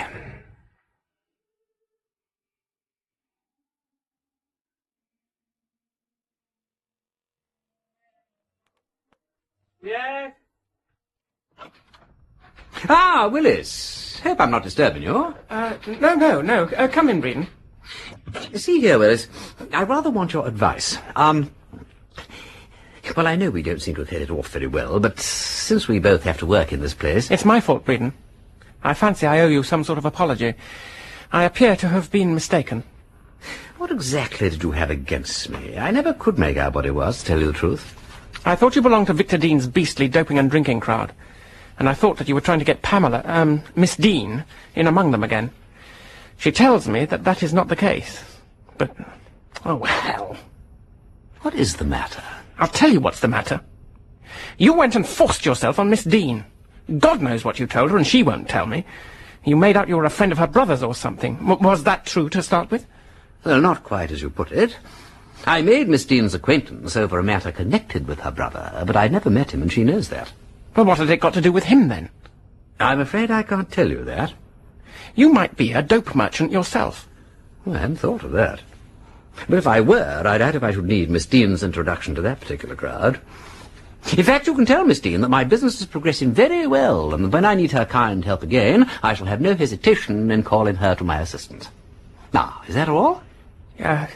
Yes, that's all. You're sure, while you're about it, that there's nothing else you want to get off your chest? No.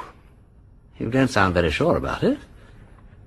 You've been trying to tell me all this for some time now, I dare say. No, not very long.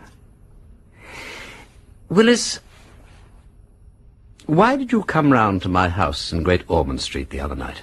How did you know about that? I didn't know, I guessed. As I said before, you would not make a very good detective, I'm afraid.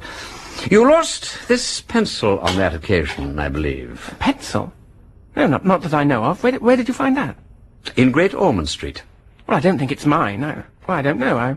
I think I've still got mine. Yes, here it is. Oh. Oh, never mind. You came round that night intending to apologize, maybe? No, I didn't. I came round to have an explanation with you.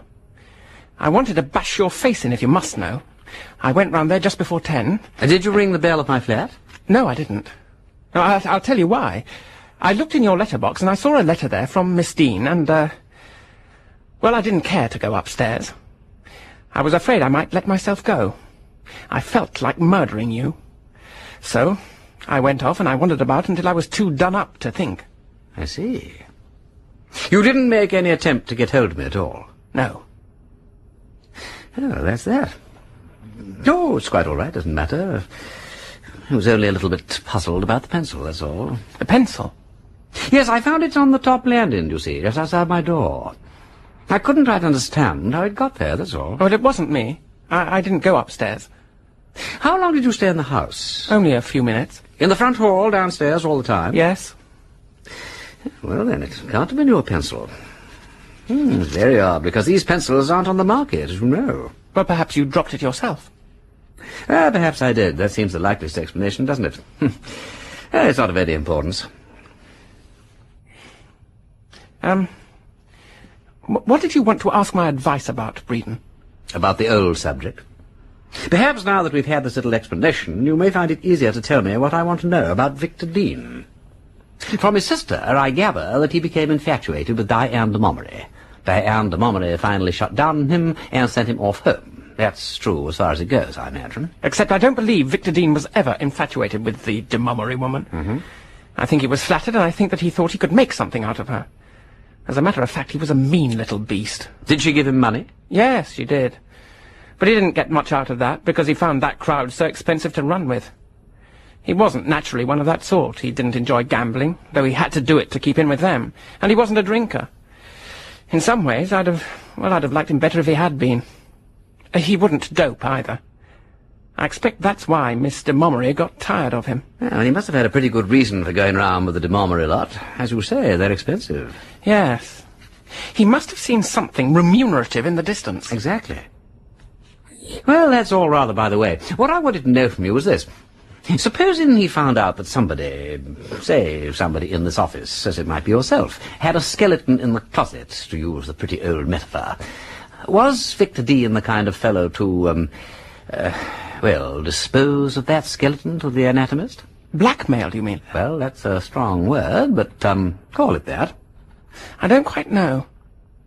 But I can only say that the question gives me no shock. Mind you, I haven't the least reason to suppose that he ever did anything of the kind, and he certainly never seemed to be particularly flush of cash. Not that that's much to go by with a careful fellow like him.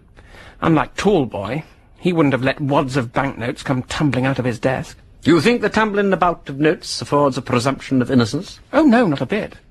Only of carelessness. And Dean certainly wasn't careless. Well, thanks for speaking so frankly, Willis. Oh, that's all right. Only, for goodness sake, don't let Pamela know what I've been saying about Victor. I've had enough trouble about that already. Mum's the word, old chap. Well, must toddle off back to my own room now. Down here.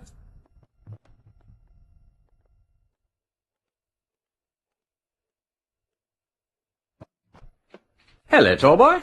Oh, hello, Breeden. I say, you're looking a bit overdone. I feel it. I was up all night. My wife... Well, the fact is my wife had a baby last night. That's really partly why... Oh, hell, what does it matter anyway?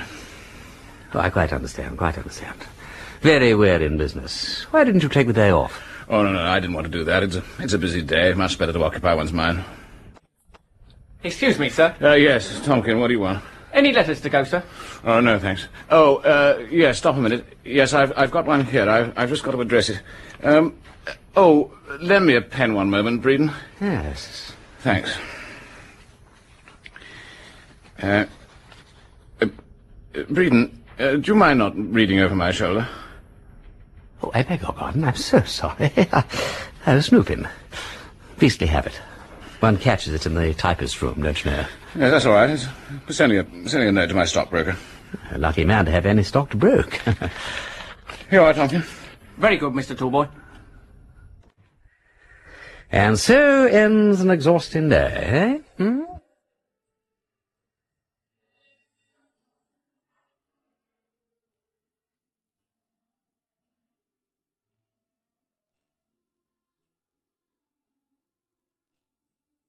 Well, all I can say is that you ought to watch your step, Peter.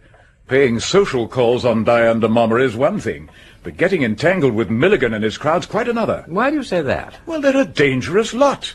They're not going to be too pleased if they discover you snooping around. That is exactly it, Charles. You see, I've primed them to believe that Breeden is a crook of the first order. A crook, moreover, who's got some involvement with the drug smugglers. I don't really think Milligan's going to fall for all that. You mean he believed you when you warned him against your cousin, Breeden? I rather think so, yes. Well, I don't think you can be so sure. Oh, but I do. Why? Because I've just received an invitation to call on Major Todd Milligan this very evening. Good heavens. Or rather, I should say, Breeden has received the invitation. Well, I can only repeat it, Peter. For heaven's sake, be careful. Since my virtuous cousin Wimsey has let the cat out of the bag, I may as well take off the old harlequin mask, what? I'm afraid, Mr. Montmoret, my appearance will disappoint you. Except that I am handsomer and less rabbity-looking, and the woman who has seen Wimsey has seen me. It's a handicap to carry, but I can't help it. The resemblance, I'm happy to say, is only skin deep. It's almost incredible. Isn't it? Let me see you properly, Breeden. You needn't come too close, Milligan. Even a face like Wimsey's is better than yours. Yours is spotty. You eat and drink too much. I take it that you want to get something out of me. People of your sort always do. What is it? Well, I've no objection to being frank with you. How nice to hear anybody say that. It always prepares one for a lie to follow. Forewarned is forearmed, ain't it? If you choose to think so. But I think you'll find it to your advantage to listen. A financial advantage? What other kind is there? What indeed? I'm beginning to like your face a trifle better. Oh, are you? Perhaps you like it well enough to answer a few questions. Possibly. We met your cousin at the Duchess of Denver's place. He said you were a dope runner. Where my cousin Wimsey gets his information from, I'm damned if I know. Sometimes he's correct. So why not come to the point? As you say, why not? Is that the particular facet of my brilliant personality that interests you, Milligan? Is that the particular facet of Victor Dean's personality that interests you? 1 point to me. Till this moment, I was not sure that it was a facet of his personality. Now I do.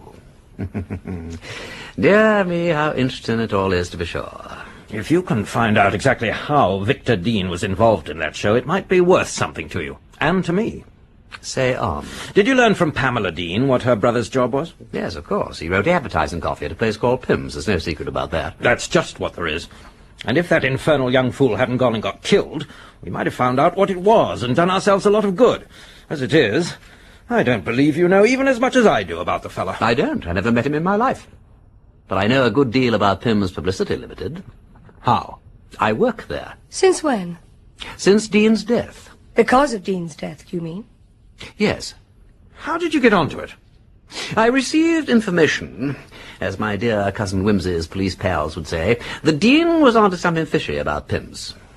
So, since most fish have gold in their mouths, like St. Peter's, I thought it wouldn't do any harm to try a cast or two over that particular pool. What did you find? My dear Milligan, you would make a cat laugh. I don't give away information. I dispose of it advantageously. So do I. As you like. You invited me here tonight. I wasn't looking for you. But there's one thing I don't mind telling you, because I've already told Mr. Mommery, and that is that Victor Dean was bumped off deliberately to prevent him from talking. So far, the only person I can discover who wanted him out of the way was yourself. The police might be interested to know that fact. The police? Oh, I quite agree. I don't like the police. They pay very badly, and they ask a hell of a lot of questions, but it might be useful to get on the right side of them for once. Oh, that's all punk. You're barking up the wrong tree. I didn't kill the fella. I didn't want him killed. Prove that. Look, what do you want to know? I want to know what you think Dean was in a position to find out. Oh, I can tell you that. He'd found out who was running the show from Pimm's end. The dope show? Yes. And he may have found out, too, the way it's run. It's still being worked the same way, then? So far as I know. So far as you know? You don't seem to know very much. Well, how do I know I can trust you, then? Perhaps you'd like me to supply you. Huh? As a sample, you may be interested in the collar of my coat. It's remarkably handsome, is it not? A rich velvet. A little ostentatious, you may think. A little overmuch buckram. Yeah, possibly you're right, but it's very well made. The opening is almost invisible. So, we delicately insert the forefinger and thumb, pull the tab gently, and produce this dainty bag of oiled silk, fine as an onion skin, but remarkably tough. Within it you will discover sufficient inspiration for quite a number of enthusiasts. A magician's cloak, such stuff as dreams are made on. It's all right so far. Where did you get it from? What day did you get it? Friday morning. Like yourself, I get it on Fridays. Look here, Breeden. You and I have to be together on this. And Diane, my child, run away and play. I'm going to talk business with your friend. Well, that's a fine way to treat me in my own house. Move. All right, I'm going. I'm going to tell you what I know, Breeden. If you double-cross me, it's at your own risk. I don't want any funny business with that damned cousin of yours. You've been warned, huh? Now see here. If we can find out who works this thing and how it's worked, we can get in at the top. It's the man in the center of the ring that makes the big profits. Exactly, Milligan. But what is it you know? That the distribution of the dope is all worked from that advertising place of yours. Pimm's Publicity.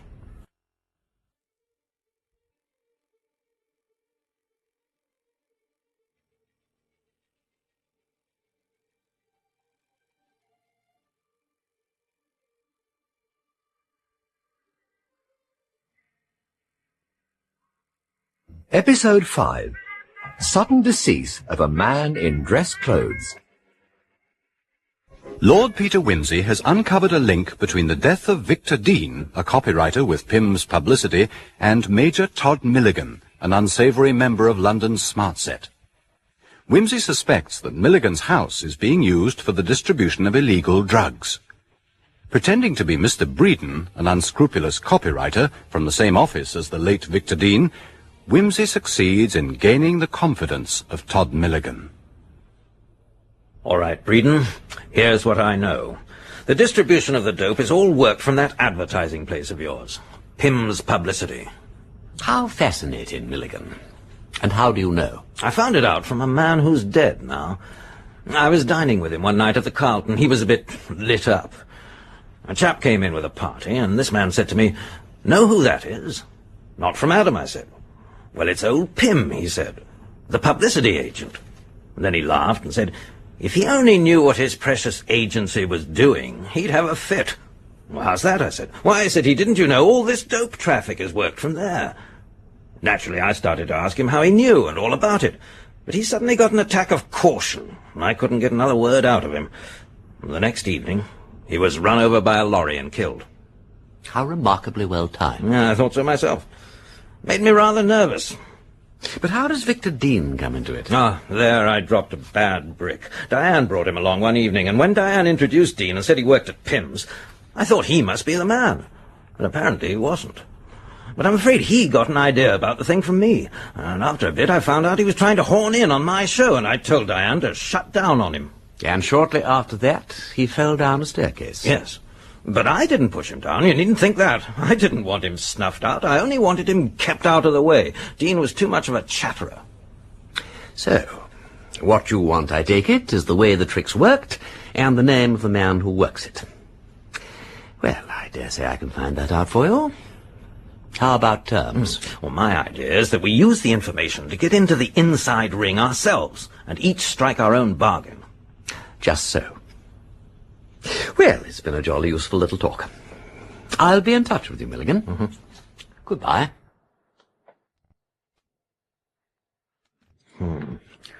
A slippery customer, that one.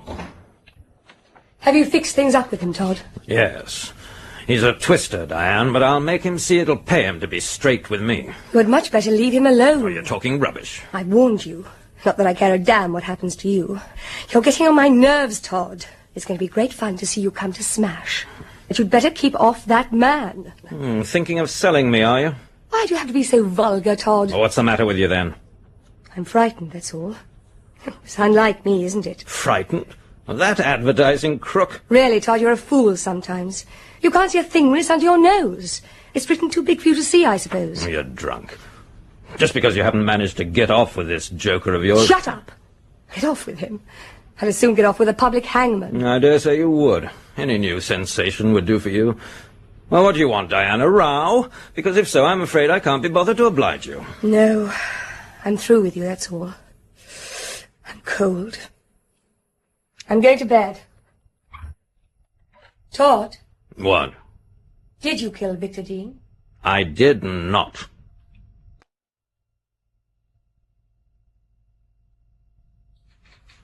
A meal begun with Blagg's tomato softens every husband's hearto. Yes, that's not bad. Hubbies hold those wives most dear who offer them Blagg's turtle clear. Well, even better. Fit for an alderman, serve it up quick. Rumtity, rumtity, Blagg's turtle thick. Hello, tall boy, what can I do for you? Don't tell me new tracks has developed any more innuendos. What? Oh, no. No.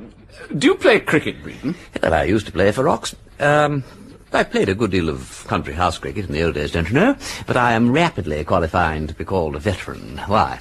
I've got to scrape up an 11 for a match against Brotherhoods. We play them every year. They always beat us, of course, because they've got their own playing fields and play together regularly.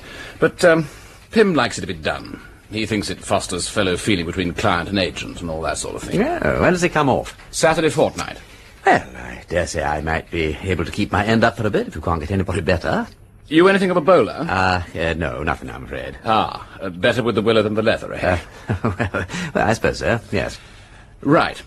You wouldn't care to open the batting with Ingleby, would you? Well, I'd rather not. Put me down somewhere near the tail. Just as you like.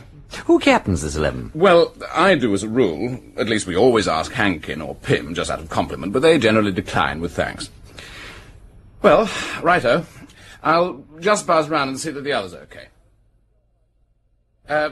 Mr. Garrett, you wouldn't be interested in If playing... it's the cricket match, tall boy. Well, yes, it is, as a matter of fact. Why wasn't I selected from the very start? Well, you were. That is, you would have been, but, well, you know, Breeden being new and... What you mean is somebody's scratched and now you need me. Well, yes, somebody did drop out. Look, if you had come to me in the first instance, tall boy, and put the matter to me in a friendly way, I should say nothing about it.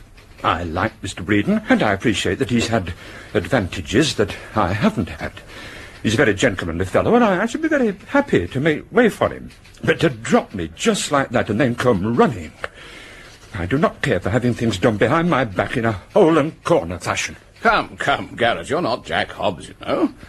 Of course, I don't know about you, but I've always been accustomed to have these things settled by whoever was appointed to select the team, and to play or not, according as I was put down. Oh, yes, well, you would say that.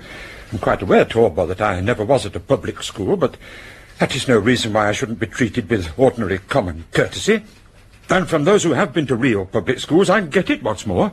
You may think a lot of Dumbleton, but it isn't what I would call a public school. And what would you call a public school, Garrett? Eton. and Harrow. And, well, Rugby and Winchester and places like those. Places where they send gentlemen's sons to. Oh, do they? Excuse me. I suppose you're sending your sons to Eton, then, eh, Garrett? You cad! You unspeakable swine! Get out of here or I'll kill you! What the devil's the matter with you? Get out! Mr. Tallboy, if I could have a word with you for a moment. Mr. Tallboy, what possessed you to say that to Mr. Garrett? What do you mean, Mr. Hankin? I really think it's none of your business. Didn't you know that Mr. Garrett has only got one boy? Well? He's feeble-minded. No, I didn't know. How should I be expected to know anything about Garrett's family? Oh, good God, I'm damn sorry and all that, but why must the fellow be such an ass? He's got a mania about public schools. Eton, indeed. I don't wonder the boy's feeble-minded if he takes after his father. What incredible luck you do have, Peter. Not so much luck, Charles. Good guidance, that's all. Anyway, I sent the fair Diane an anonymous letter, solemnly warning her against Cousin Breeden, and informing her that if she wants to know the worst about me, she had only to inquire at my brother-in-law's address. You know, it's a curious thing, Charles, but people cannot resist anonymous letters. It's like free sample offers. They appeal to all one's lower instincts. You're a devil. One of these days you'll get into trouble. Suppose Milligan had recognized you. I prepared his mind to accept a striking resemblance. I wonder he didn't see through it. Family resemblances don't usually extend to details of teeth and so on. I never let him get close enough to study details. Well, that ought to have made him suspicious. No, because I was rude to him about it. He believed me all the time simply because I was rude. Everyone suspects an eager desire to curry favour, but rudeness, for some reason, is always accepted as a guarantee of good faith. The only man who ever managed to see through rudeness was St. Augustine, and I don't suppose Milligan reads the Confessions. Besides, he wanted to believe me. He's greedy. Well, no doubt you know your own business. But about this Victor Dean affair, do you really believe that the head of this particular dope gang is on Pimm's staff? It sounds quite incredible. Which is an excellent reason for believing it. I don't mean that in a credo quia impossibile sense, but merely because the staff of a respectable advertising agency would be such an excellent hiding place for a big crook. The particular crookedness of advertising is so very far removed from the crookedness of dope trafficking. Why? As far as I can make out, all advertisers are dope merchants. So they are. Yes, now I come to think of it, there is a subtle symmetry about the thing which is extremely artistic.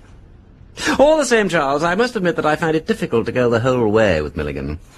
I have carefully reviewed the staff of Pimm's, and I have so far failed to find anyone who looks in the least like a Napoleon of crime. But you seem convinced that the murder of Victor Dean was an inside job. Or do you now think that some stranger was hiding on the roof and did away with Dean because he was on the point of splitting on the gang? I suppose an outsider could get access to Pimm's roof. Oh, easily, but that wouldn't explain the catapult wiped clean of fingerprints. Nor the attack on me. Not if the same person that killed Dean attacked you too. Meaning that it might have been Willis. Well, I take it that Willis is not the Napoleon of crime anyhow. Willis ain't a Napoleon of anything. Nor, I fancy, is the chap with the catapult. If he had been, he'd have had the common sense to use his own catapult and destroy it afterwards.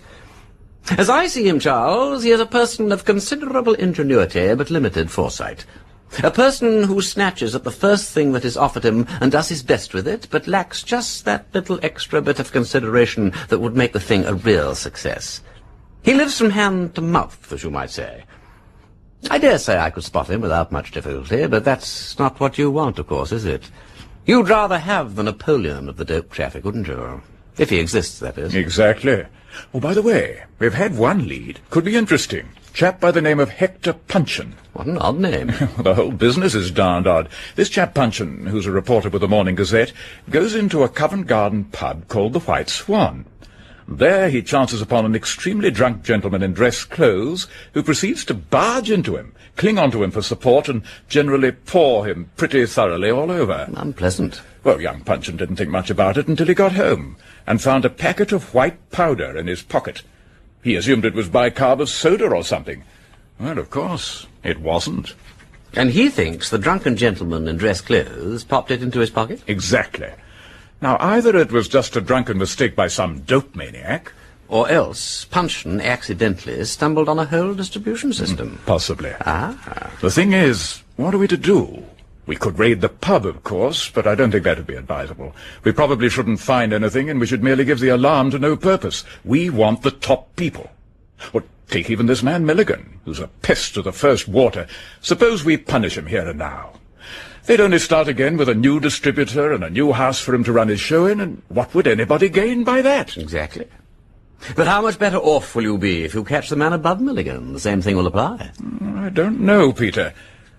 Well, it's no good worrying about it. My job's to catch the heads of the gangs if I can, and after that, as many as possible of the little people. I can't overthrow cities and burn the population. 'Tis the last judgment's fire must cure this place. Calcine its clods and set its prisoners free. At the present moment, Peter, I must say you're not being very helpful. You've been investigating a crime, if it is a crime, for some weeks now, and the only tangible result is a broken collarbone for me. Excuse me, Inspector. What is it, Constable? There's a Mr. Puncheon on the phone for you, sir. Says he needs to speak to you urgent, sir. Oh, put him on. Hello? Chief Inspector Parker. Yes? What? Oh, where? Right. Where are you now? The cafe. Where? Yep. Right, I've got that. I'll have 2 men go straight there. Oh, now listen, Puncheon. If your suspect leaves the cafe before my men get there, keep on his tail and phone the cafe with your whereabouts as soon as you can. Right, good man. That was Puncheon. So I gathered. Thinks he spotted the man who slipped him the dope. Saw him outside the Morning Gazette offices this morning buying an early paper or something. Been chasing him ever since, apparently. He couldn't get to a phone before. Must push off. Cheerio, Peter. Bang her. Oh, Charles? Yes? And you said I had incredible luck?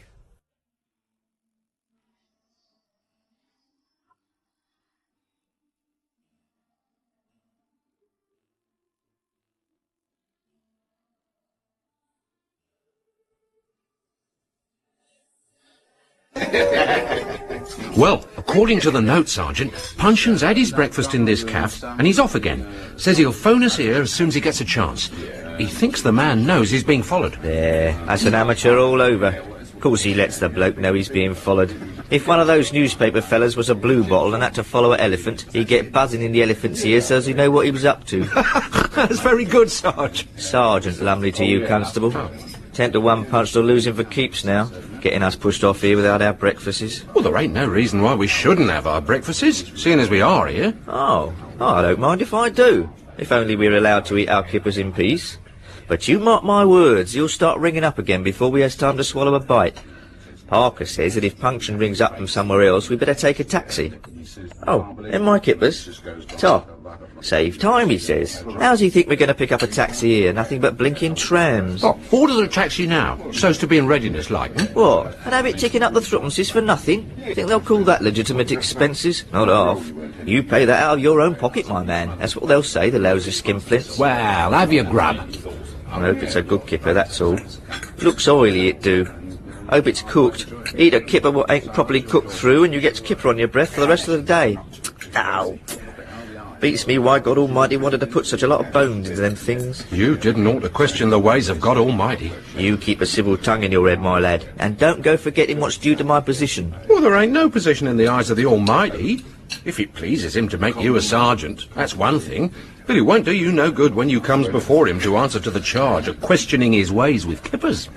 Come to think of it, in his sight, you and me is just the same as worms, with no bones at all. You ought to know better than to talk about worms when a man's eating his breakfast. It's enough to take anyone's appetite away. And let me tell you, Constable, worms or no worms, if I have any more lip from you... Oh, drat that telephone. What did I tell you? Hello? Yes? Where? No. You sure? Right, we're on our way. Right, Constable, let's go. Right, Sergeant. Reckon he's heading for South Kensington Tube Station. Here,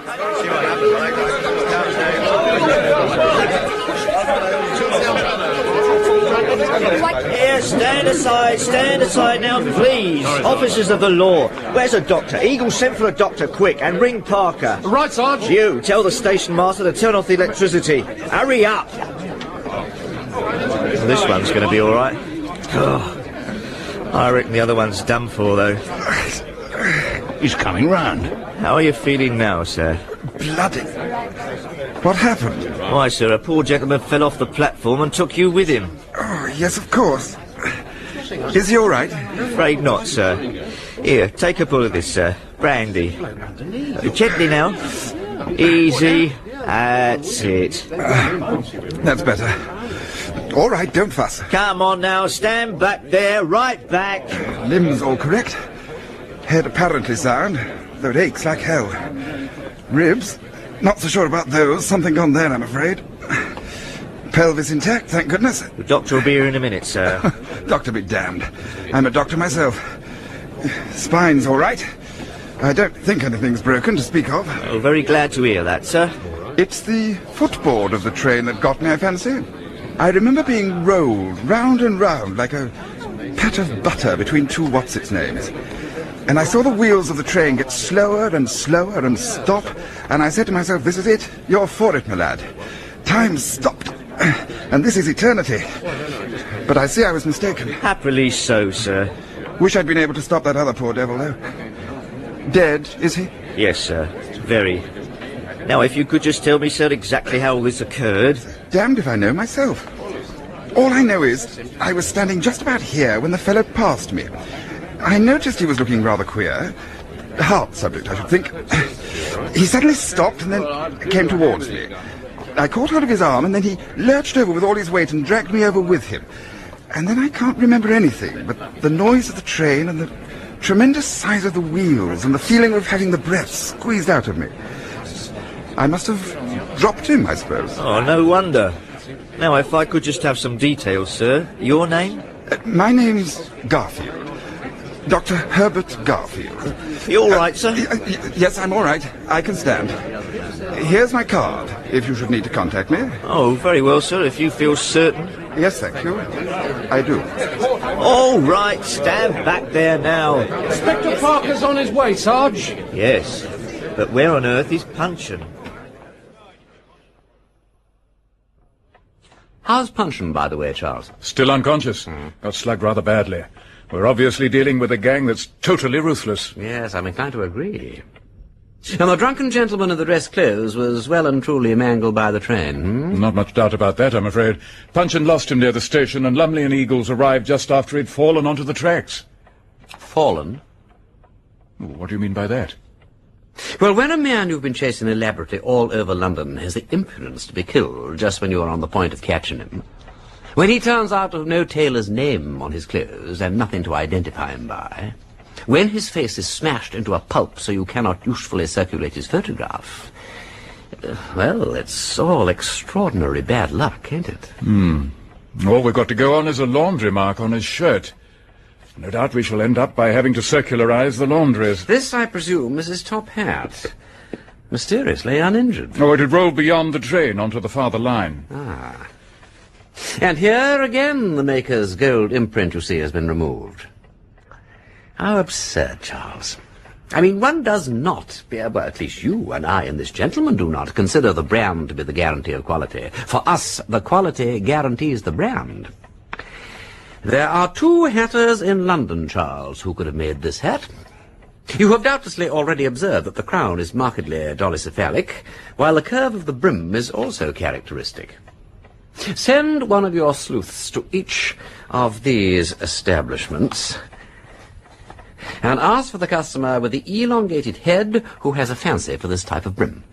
Don't waste your time on laundry marks, which are at best tedious and at worst deceptive. Thanks, Peter. I thought you might be able to put your finger either on the hatter or the tailor.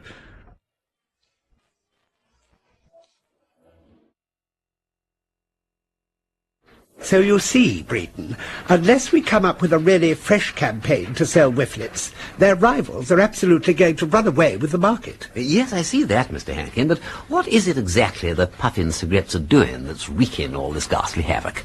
They're giving away aeroplanes. Aeroplanes? Yes. You see, in every packet of Puffins, they're enclosing a coupon bearing the name of a component part of a popular little touring plane, suitable for amateur use. When you've collected your complete set of parts, numbering 100, you send in your coupons together with a brief essay on the importance of air-mindedness for British boys.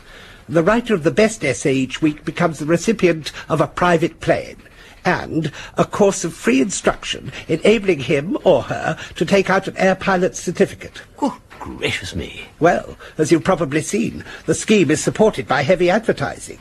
The scheme's also got the support of several notable airmen, whose faces, adorned with flying helmets, are grinning out from some newspaper every day with their considered opinions that puffins are doing valuable work in helping to establish British supremacy in the air. And Whifflets are understandably upset, what? I'll say they're upset. I bet they are. They want to know why Pimm's didn't have the idea first. Well, what are we going to do about it, We've got to cope. We must head them off the idea of a rival aeroplane scheme. The country isn't ready to be cluttered up with aeroplanes, and fathers and families are beginning to complain about it. Quite right. Even today, few fathers care about having private aeroplanes delivered to their daughters in quiet suburban areas. What we want is a new scheme, on similar lines, but with more family appeal. But it must boost Britain. We've got to have that patriotic note. Oh, righty-ho. Well, I'll try and work something out. Very good. Whifflets. If you want...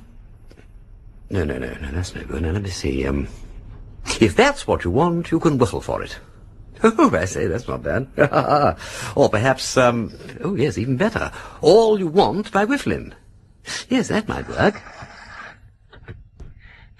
Breeden here. Peter, it's Charles. Have you seen the evening paper? No, working later, lad. Or rather, Whifflin late, to be more accurate. Milligan's dead. What? Yes, killed by a lorry which skidded onto the pavement. My God, they work quickly.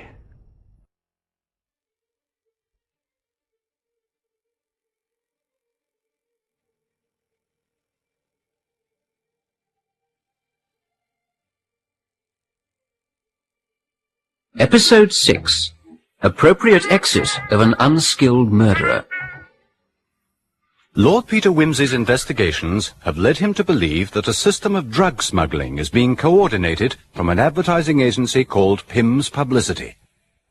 One of the suspects in the case is spotted and followed, but dies under the wheels of an underground train in South Kensington Station.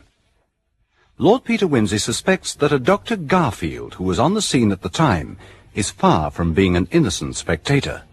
Suddenly, all the threads of the case begin to come together. Well, Peter, we've tracked down the poor fellow who got in the way of the train.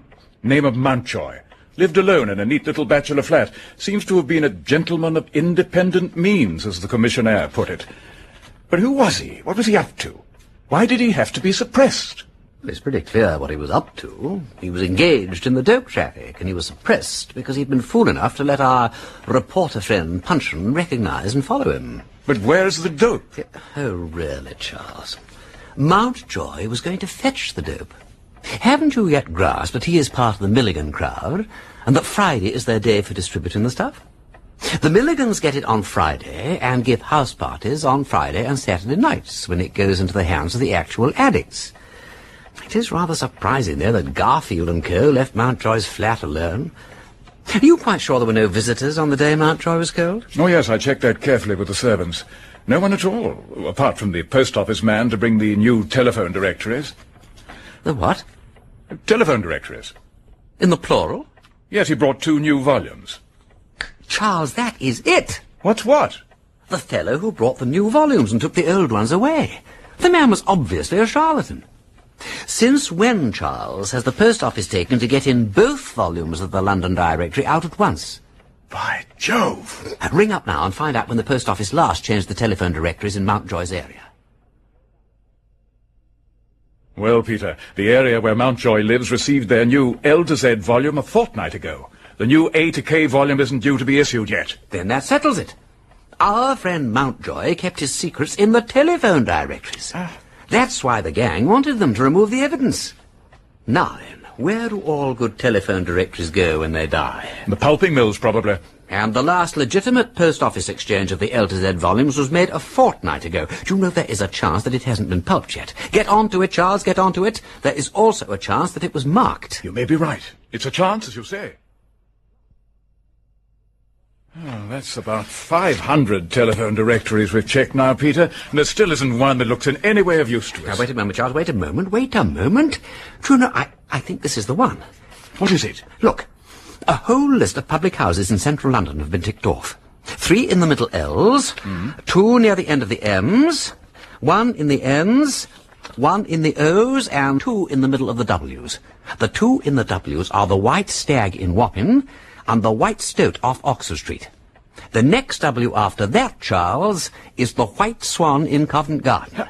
I would bet any money that in the new L to Z volume that was carried away by that charlatan Johnny, remember, the White Swan was duly ticked off in turn. The White Swan in Covent Garden, where we first came across Mountjoy. Exactly.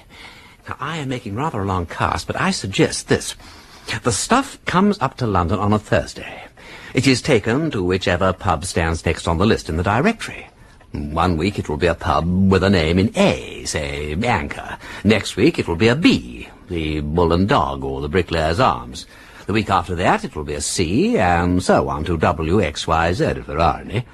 The people who have to call for their dope wander into the pub indicated, where it is slipped to them by the head distributor and his agents, probably quite without the knowledge of the proprietor. And since it never comes twice to the same place, your pretty policeman can go and talk to the customers in the White Swan till they are blue in the face. Parker here? Yes? Where? Right. Don't touch anything till I get there. Peter, it's Diane de Montmoret. What's the matter with her? She's dead. Found with her throat cut. Oh, dear God.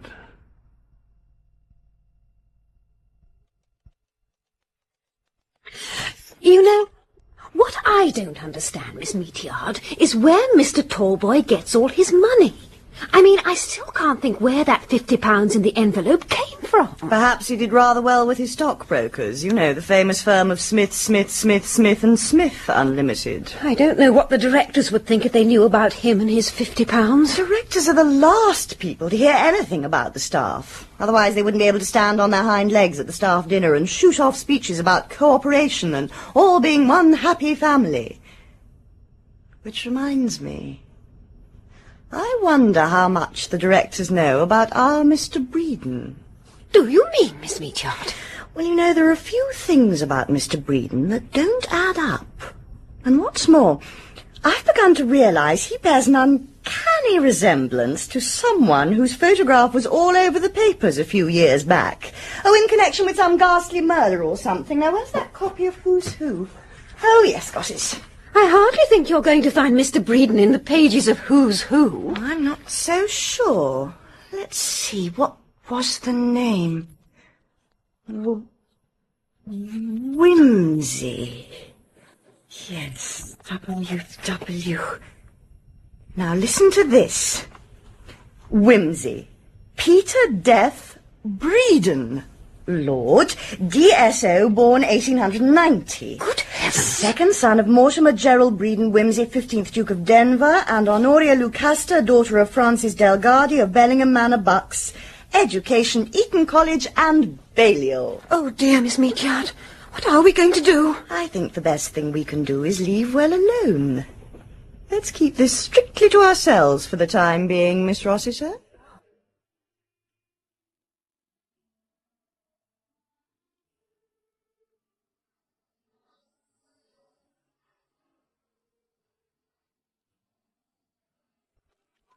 Morning, Charles. Hello, Peter. Where have you been? I have news for thee, old Parker Bird. I have just paid a call on Tallboy's stockbroker. What's his stockbroker to do with it? Well, I caught the name and address on an envelope Tallboy was scribbling in the office one day. A chap by the name of Smith. Said he was his stockbroker. Well, I tootled along there this morning. Not a stockbroker in sight. It's the address of a grubby little tobacconist. What's more, his name ain't Smith either. It is Cummins. Really? Yes. But he claims he keeps getting letters addressed to Smith, which he invariably sends back. Well, we must get on to the returned letter office immediately. I already have been there. Oh. And they told me there that a letter addressed to Smith goes to Cummins' place every week, which he immediately returns. They open it at the post office, of course, but are unable to return them to the sender. Why? All the letters ever contain is a blank sheet of paper. I see. They've agreed to keep the next letter and let me have it. All the others have been destroyed. Does this mean that Tallboy is the one we're after? Frankly, Charles, I do not understand it. I can't see him as the big bug in all this business. If he were, his money wouldn't be coming to him in £50 instalments. But there is a connection, you know, there must be. Possibly he's only a small item in the account. Well, possibly. But I cannot get over something that Milligan once said to me. According to his information, the whole show is run from Pimm's. Yes, but how and why? What's advertising got to do with it? Murder doesn't want to advertise. Far from it. I don't know, Charles. I do not know. Yet. But I've been working on this thing. You've got a diary, Charles? Yes, here. Ah, thank you. Now then, now, you see this date? Yes. That is the Tuesday before the Friday on which drugs were being served out at the White Swan. Now, on that Tuesday, Tallboy passed the New Tracks headline for publication the following Friday. And what was the headline? It was, "Why Blame the Woman?" You will note, Charles, that it begins with a W. White Swan also begins with a W. Got that? Yes, of course I've got that, Peter, but I don't see the connection. Now, Charles, all right. All the New Tracks advertisements are passed for press on a Tuesday and appear on a Friday. Right. Fine. Now, perpend, Charles. Mr. Tallboy, who you may recall is group manager for the New Tracks account, has a habit of sending letters on a Tuesday addressed to a Mr. Smith, who, may I remind you, does not appear to exist. Now, the point is that Mr. Smith ain't always the same Mr. Smith. But, on the day that the New Tracks headline began with a T, Mr. Smith was a Mr. T. Smith. And what sort of Mr. Smith was he on the day that the New Tracks headline began with a W? Unfortunately, I don't know, but I can guess that it was a Mr. W. Smith. I think you want a little more evidence on that point. You don't seem to have any instance where you can point to the initial, the headline, and the pub all together. That is the weak point. But now look here. This Tuesday is the date on which the great New Tracks row occurred. Mm-hmm. And the headline was altered at the last moment on Thursday night. Do you remember that? Yes. Now, on the Friday of that week, something went wrong with the supply of dope to Milligan. It never turned up. Peter, I do believe you've got hold of something. Do you, Charles? Well, so do I, but I wasn't sure if it would sound plausible to anybody but me. But how's it worked, Peter? Well, I don't know the details, but I imagine it's done this way. On the Tuesday, as soon as the headline's decided, Tallboy sends an envelope to the shop addressed to A. Smith or B. Smith, Esquire, according to the initial of the headline. Tallboy's so-called stockbroker looks at it, snorts, and hands it back to the postman. Then he informs the head distributing agent or agents what the code letter is. The stuff is run across on Thursday, and the agent meets it.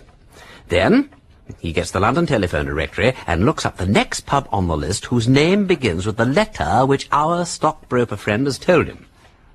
As soon as the pub opens on Friday morning, he's there. The retail agents, if we can call them so, have meanwhile consulted the Morning Gazette and the telephone directory. They hasten to the pub, and the packets are passed to them. Now, the ingenuity of the thing, Charles, is that the stuff is never distributed twice from the same place. No wonder I had difficulties. Yes, and no wonder they're prepared to go to such lengths to protect the system. You'd better stay away from the office from now on, Peter. Remember, Diane, it's getting much too dangerous. I'm afraid I've got to play in a cricket match tomorrow afternoon, Charles. Pimm's versus Brotherhood's, one of their clients, don't you know? Oh, cricket match be damned. I don't know, though. It's nice and public. Provided the fast bowler doesn't knock you out with a swift ball, it may be as safe as anywhere else.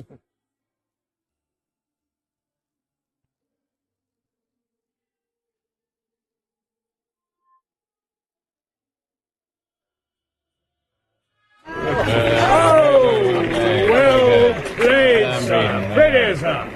Oh, well run, sir. Mr. Tallboy, why on earth did you send this man in ninth? He's a cricketer. He's the only cricketer among the whole damn lot of you. Well, Mr. Brotherhood, he's a new member of staff, name of Breeden. He's a public school man, and he said he'd done a good deal of country house cricket, but I had no idea he could play like this. Oh, good God, one more and Pimm's will have won.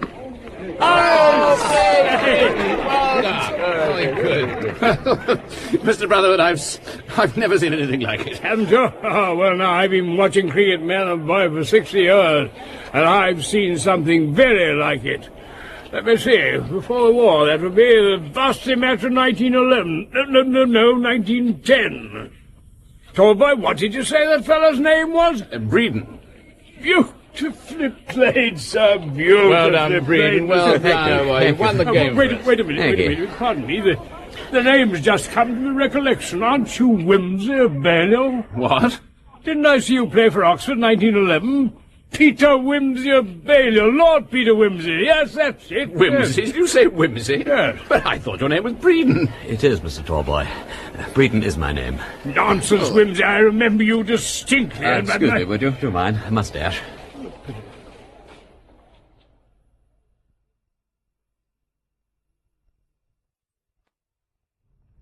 Good evening, Mr. Tallboy. I think you'd better come in. You're looking rather rotten. Thank you. Perhaps you'd like a spot of something. Sit down, my lad. Sit down. There. Drink that. Better? Yes. I'm sorry to have made a fool of myself, Breeden. Lord Peter, I came to you... You came to me to find out how much I knew. Yes. No. I came because I couldn't stick it out any longer. I came to tell you all about it. Well, now, wait a minute. There's something that I must tell you first. It's all out of my hands now, you understand. As a matter of fact, I don't think there's very much you can tell me. The game's up, old man. I'm sorry, I really am sorry, because I think you've been having a perfectly bloody time. But there it is. Have another drink. Yeah, thank you. Well, I'm rather glad in a way. Oh, thank you. If it wasn't for my wife and the kid... Oh, God, I've been a bloody fool. Most of us are at one time or another. I'm damn sorry, old chap. I'd like to tell you... I realize that it's all up now, but I think you might understand. I say, what put you onto this? That letter of Victor Dean's. Do you remember it? The one he threatened to write to Pimm. He showed it to you, I fancy. The little swine. Yes, he did. Didn't he destroy it? No, he didn't. I see. It all started about 2 years ago. I was rather hard up and I wanted to get married. I'd been losing money on horses as well, and things were not too good. I met a man in a restaurant. I happened to mention where I was working. He seemed to be thinking a bit after that, and then he asked a good many questions about how advertisements were put together and sent to the papers and so on, and whether I was in a position to know beforehand what the headlines were going to be. So I said, of course, there were some accounts that I knew all about, such as new tracks. Then he suddenly asked me if I could do with an extra 1,000 a year, and I said, couldn't I? Lead me to it. He said, if I would let him know every Tuesday the initial letter of the new track's headline for the following Friday, I should be well paid for it. So I said I'd do it, and we fixed up a code. Yes, I know all about that. It was very ingenious and simple. The letters to Smith. Didn't this man give you any reasons for his rather remarkable request? He said he was fond of having a bit of a bet with some friends of his about one thing and another, and his idea was to bet on the initial letter of each week's headline. Ah, I see. He would be betting on a certainty as often as he liked. Yeah, plausible. Not criminal, but just dirty enough to explain the insistence on secrecy. Well, I fell for it. I was damned hard up, so I buzzed off the first 2 code letters, and at the end of the fortnight I got my £50. I was heavily in debt, and I used it. After that, well, I hadn't the courage to chuck it. No, it'd be rather hard, I should think. Hard? You don't know, Breeden. Wimsey, I'm sorry. You don't know what it means to be stuck for money. So, I went on. And then somehow that little devil Dean got hold of it. He started to put the screw on. First of all, he wanted to go 50-50, and then he demanded more. My wife was having a baby. I needed the money. And then, one day I felt I couldn't stand it any longer. I told Dean I was chucking the whole show, and he could do as he damn well pleased. And then he informed me that he was going to get his shot in first, and showed me the letter he was sending to Pimm. That finished me, and I begged him to hold off for a week or two while I thought things over.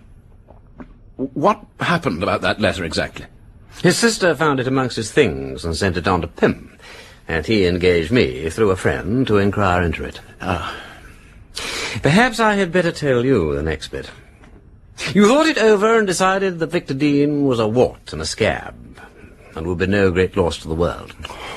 Now, one day you heard that Ginger Joe had had his catapult confiscated. You realized how easily a man could be plugged through the skylight as he went down the iron staircase. If the blow didn't kill him, then the fall might, and it would be, well worth trying.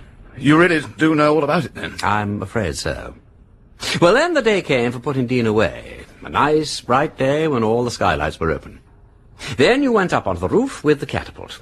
Oh, yes, and the scarab. It was a very good idea to use the scarab, because if anybody found it, they would naturally think it had tumbled out of his pocket as he fell. I'd seen the scarab on Dean's desk after lunch. I knew he often kept it there. I rang up Dean on my telephone and said I was speaking for Mr. Hankin from the big conference room, and would Mr. Dean please come down about the Crunchlets copy and bring the Times Atlas with him from my room. While he went for it, I pinched the scarab and slipped up onto the roof. I was pretty sure he'd go by the iron staircase, because that was the nearest way from my room to the conference room.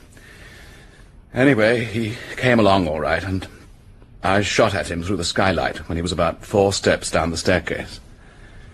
I stayed up on the roof till the fuss was over, and then came down quietly by the stairs. I didn't meet a soul, of course. They were all holding post-mortems and hanging round the corpse. When I knew I'd succeeded, I didn't care. I was glad. And I tell you this, if I hadn't been found out, I shouldn't care now. I can sympathize with that. They asked me for a shilling for the little beast's wreath. I'd gladly have given him 20 shillings or 20 pounds even. And then you came along. I didn't suspect anything till you started to talk about catapults. And then I got badly frightened and, well, I'm afraid I tried to do away with you. Yes, well, we'll draw a veil over that. You must have got a bit of a shock when you found you'd slugged the wrong man. Yes, I did.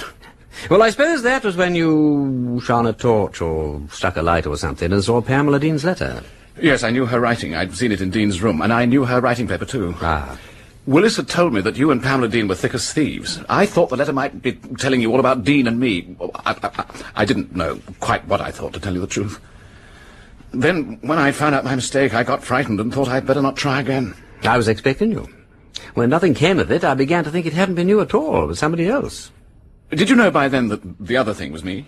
I didn't know it was you. You were one of several possibilities. But after the new tracks row and the £50 in notes... You know, I was horribly careless and incompetent all through. Those letters, I ought never to have sent them from the office. No, you oughtn't. And the catapult. You should have taken the trouble to make your own, you know. The catapult without fingerprints is something very unusual. Ah, so that was it. I'm afraid I've made an awful mess of everything. I couldn't even do a simple murder. Wimsey, how much longer is it going to hang on? I've been in torment. I've been trying to give myself up, but well, my wife... Why haven't I been arrested before this? They've been waiting. You see, tall boy, you aren't really as important as this dope gang. Once you were arrested, they would stop their little game, and we didn't want them to stop. I'm afraid you're the tethered kid, old lad, left there to trap the tigers. When? When? Tonight. Wimsey, you've been frightfully decent to me. Tell me, is there any way out? It isn't myself exactly, but my wife and the kids. Pointed at all their lives. It's damnable. You couldn't give me 24 hours. You wouldn't pass the ports. If I were alone, I'd give myself up. I would, honestly. There is an alternative. I know. I've thought about that. I suppose that's the public school way out of it. Yes, all right. They'll hardly make a headline of it, though, will they? Suicide of old Dumbletonian wouldn't have much news value. Never mind, damn it. We'll show 'em that Dumbleton can achieve the Eton touch. Why not? Good man. Have another drink.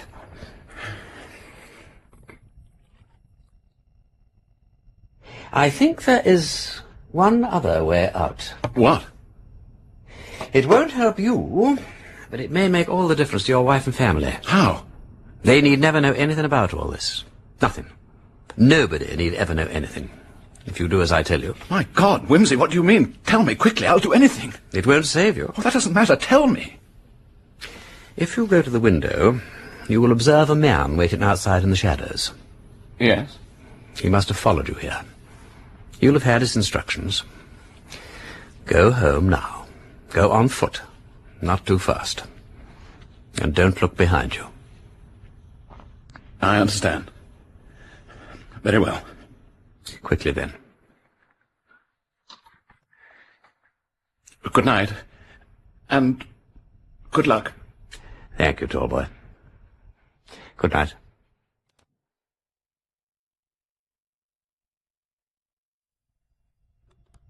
Hello?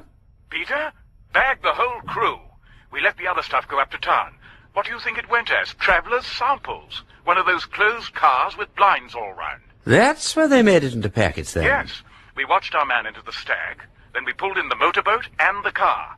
Then we kept our eye on the pub and let the birds hop out into our arms one after another. It went off beautifully. No hitch at all. Oh, good. Oh, and by the way, their code word. We ought to have thought of that. It was just anything to do with Nutrax. Some of them had the Morning Gazette showing the ad, and some of them just mentioned Nutrax for nerves. One chap had a bottle of the stuff in his pocket, another had it written on a shopping list, and so on. Well, that explains Hector Punchin. Oh, Hector, the newspaper fellow. Yes, he must have had his copy of the Morning Gazette with him. Oh, we've got the mythical Mr. Smith, too, of course. He turns out to be the actual top dog of the whole show. And as soon as we collared him, he coughed up the whole story. Mangy little blighter.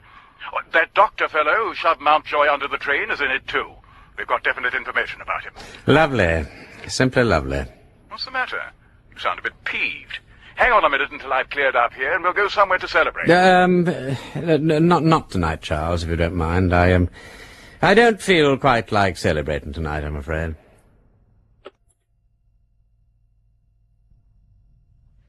Will you have a cup of coffee, Mr. Breeden? I mean, Lord Peter. Oh, yes, rather. Thank you, Miss Rossiter. By the way, you heard about poor Mr. Tallboy. Yes, poor chap. Knocked down and killed on his way home. Yes, we were all shocked, weren't we, Miss Meatyard? And poor Mrs. Tallboy with a small baby. It does seem awful. Yes, I know. Oh, that reminds me, while you're here, could I have your contribution for the wreath? At least, I suppose you'll be leaving Pimm's now, but I thought you might like to contribute. Yes, of course. Here you are. Thank you. Oh, and there's also Mr. Willis's wedding present. You know he's getting married. No, I didn't. Everything seems to happen while I'm away. Who's he marrying? Pamela Dean. Oh, good work. How much for Willis, Miss Rossiter? Well, most people are giving about 2 bob. Hanky and Garrett stumped up £half each. Then I'd better make it £1 too. Oh, no, you're a lamb, but it isn't fair. It is quite fair, Miss Rossiter. There are excellent reasons why I should contribute largely to a wedding present for Mr. Willis. Oh, thank you. Are there? I thought you and he didn't get on very well. Oh, I forgot. I am a fool. Of course. If you're Lord Peter Wimsey, you're simply frightfully rich, aren't you? Fair to middling. It might run to a cake for tea.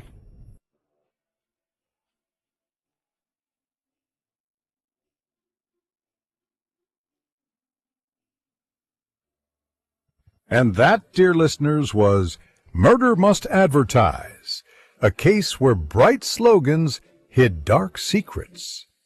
If you enjoyed tonight's mystery, don't forget to subscribe to Detective Radio for more Golden Age dramas. Leave us a comment with your favorite moment or theory. We love reading them. And share this episode with fellow mystery lovers. Until next time, this is Edward, signing off and reminding you, in the world of crime, the best stories aren't always in the headlines.